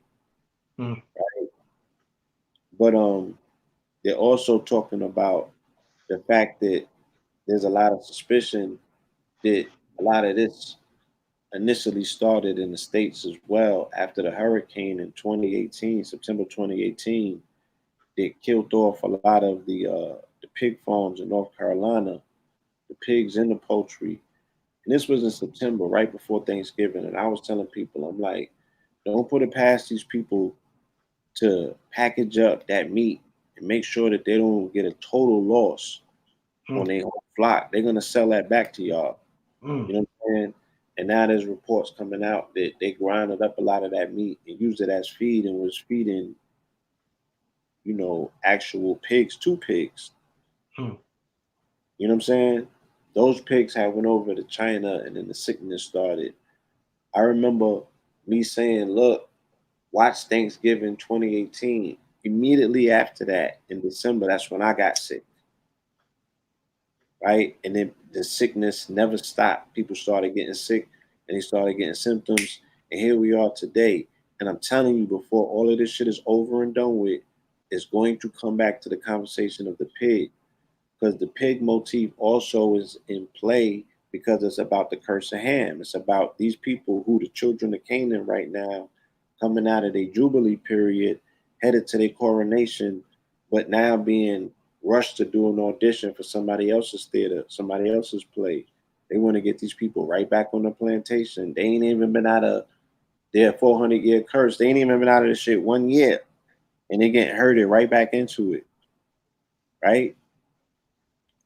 So, and they just saying shit, we're gonna curse a Ham the whole place. Hmm. But yeah, the way that the pig is popping up in this conversation is very interesting. You know, Hmm. so you're gonna see this interplay between pigs and rats. You're gonna hear that all year: pigs, rats, bats, and snakes. Right?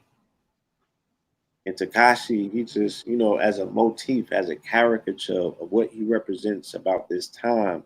Also, the fact that he's Mexican, right? In 2020 is 2012. So this also puts Mexico back in play because of the Mayan prophecies.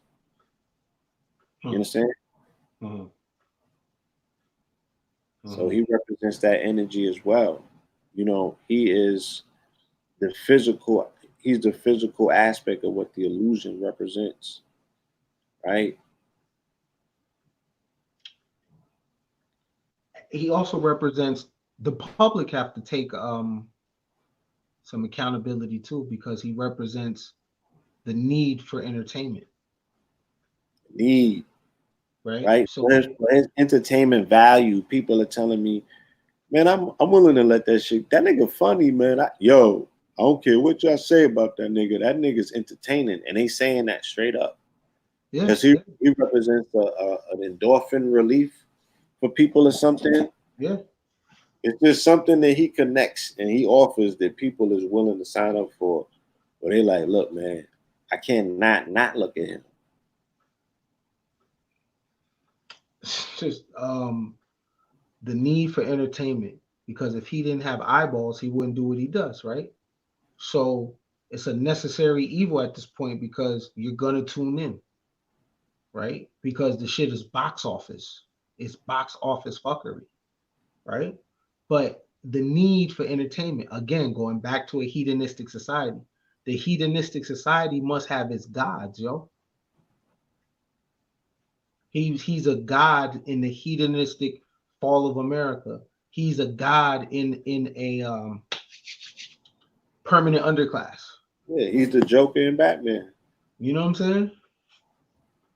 Hmm. So yeah, so mad people got to take L's. But the number one thing is I believe in full scale accountability. People's need for entertainment, you're gonna watch. You're going to watch. You know what I'm saying? So that tells you what how stressful freedom is for people. Freedom freedom is very when a person ran off the plantation, what were they doing? Why were they doing that? Because they wanted to think for themselves.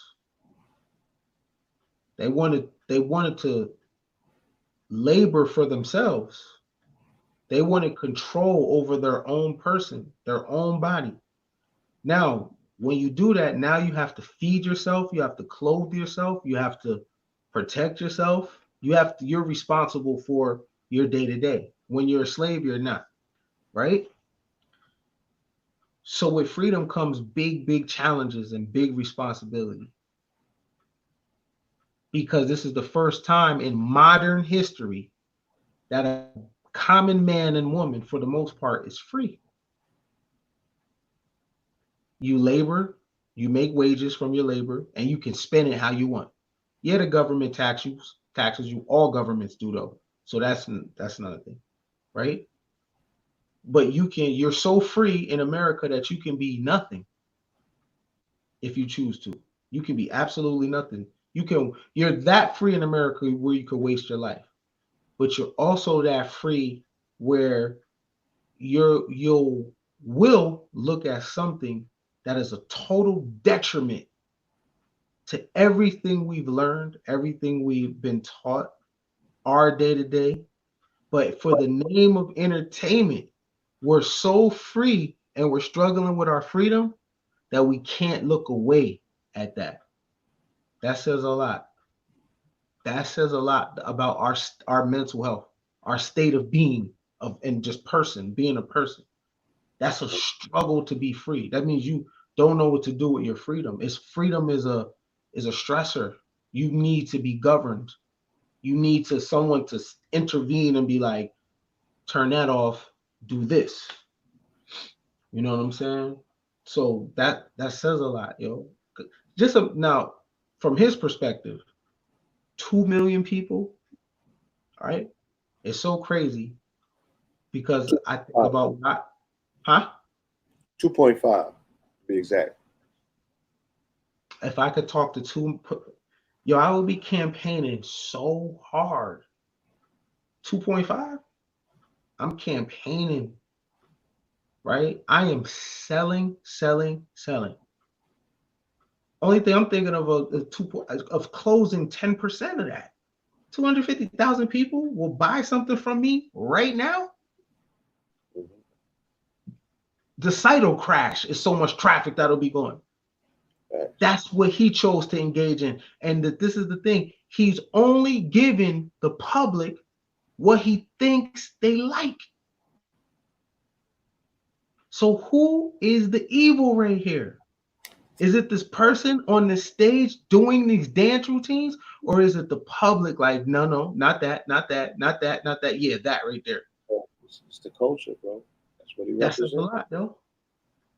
He's the mirror held up to the culture. That's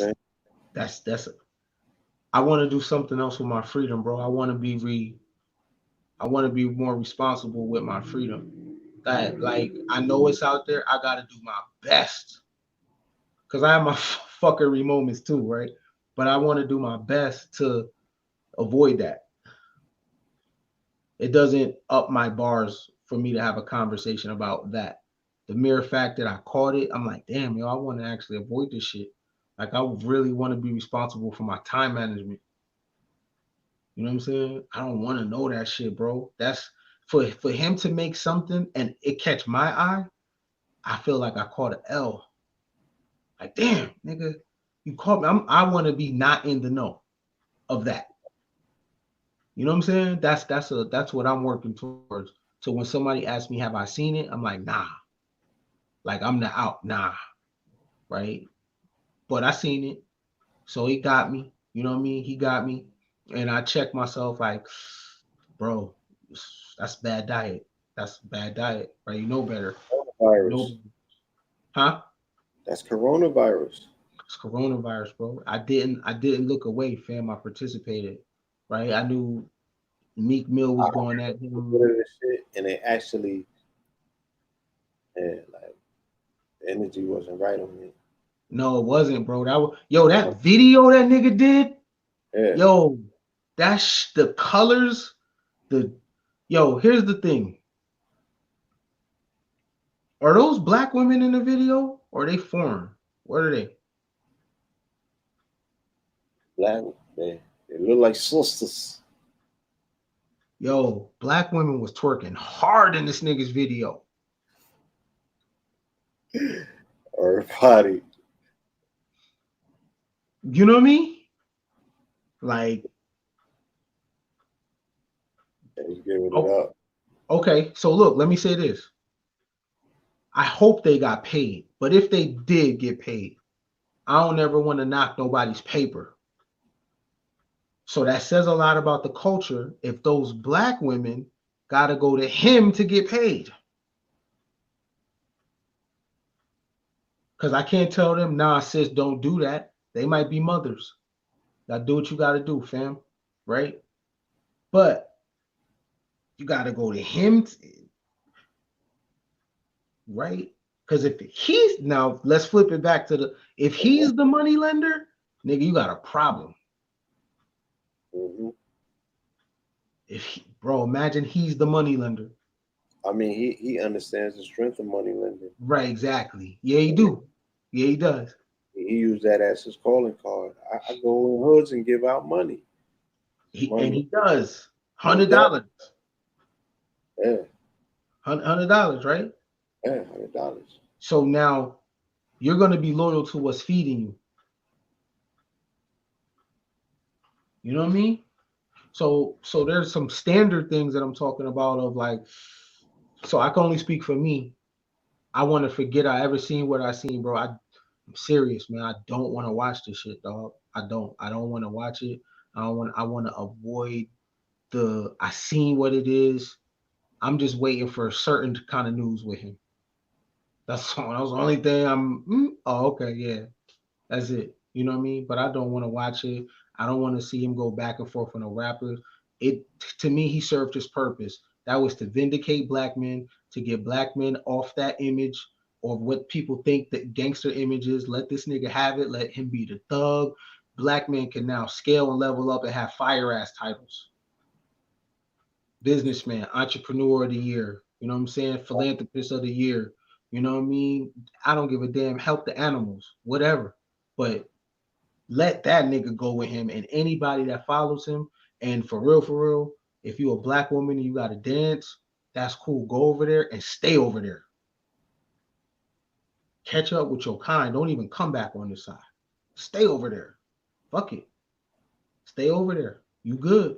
You good. New world. Stay over there. Fuck with that nigga. He got you. You know what I'm saying? So, but I'm gonna sit. I'm gonna do my best. I'm keep my fingers crossed, bro. I'm gonna do my best to sit this one out and to be not in the know. So that means I gotta go into get more deep in my work because everybody I know knows about this shit. Yeah. You know what I'm saying? So like, yeah. So it is what it is, bro. I'm gonna say this and then I'm done.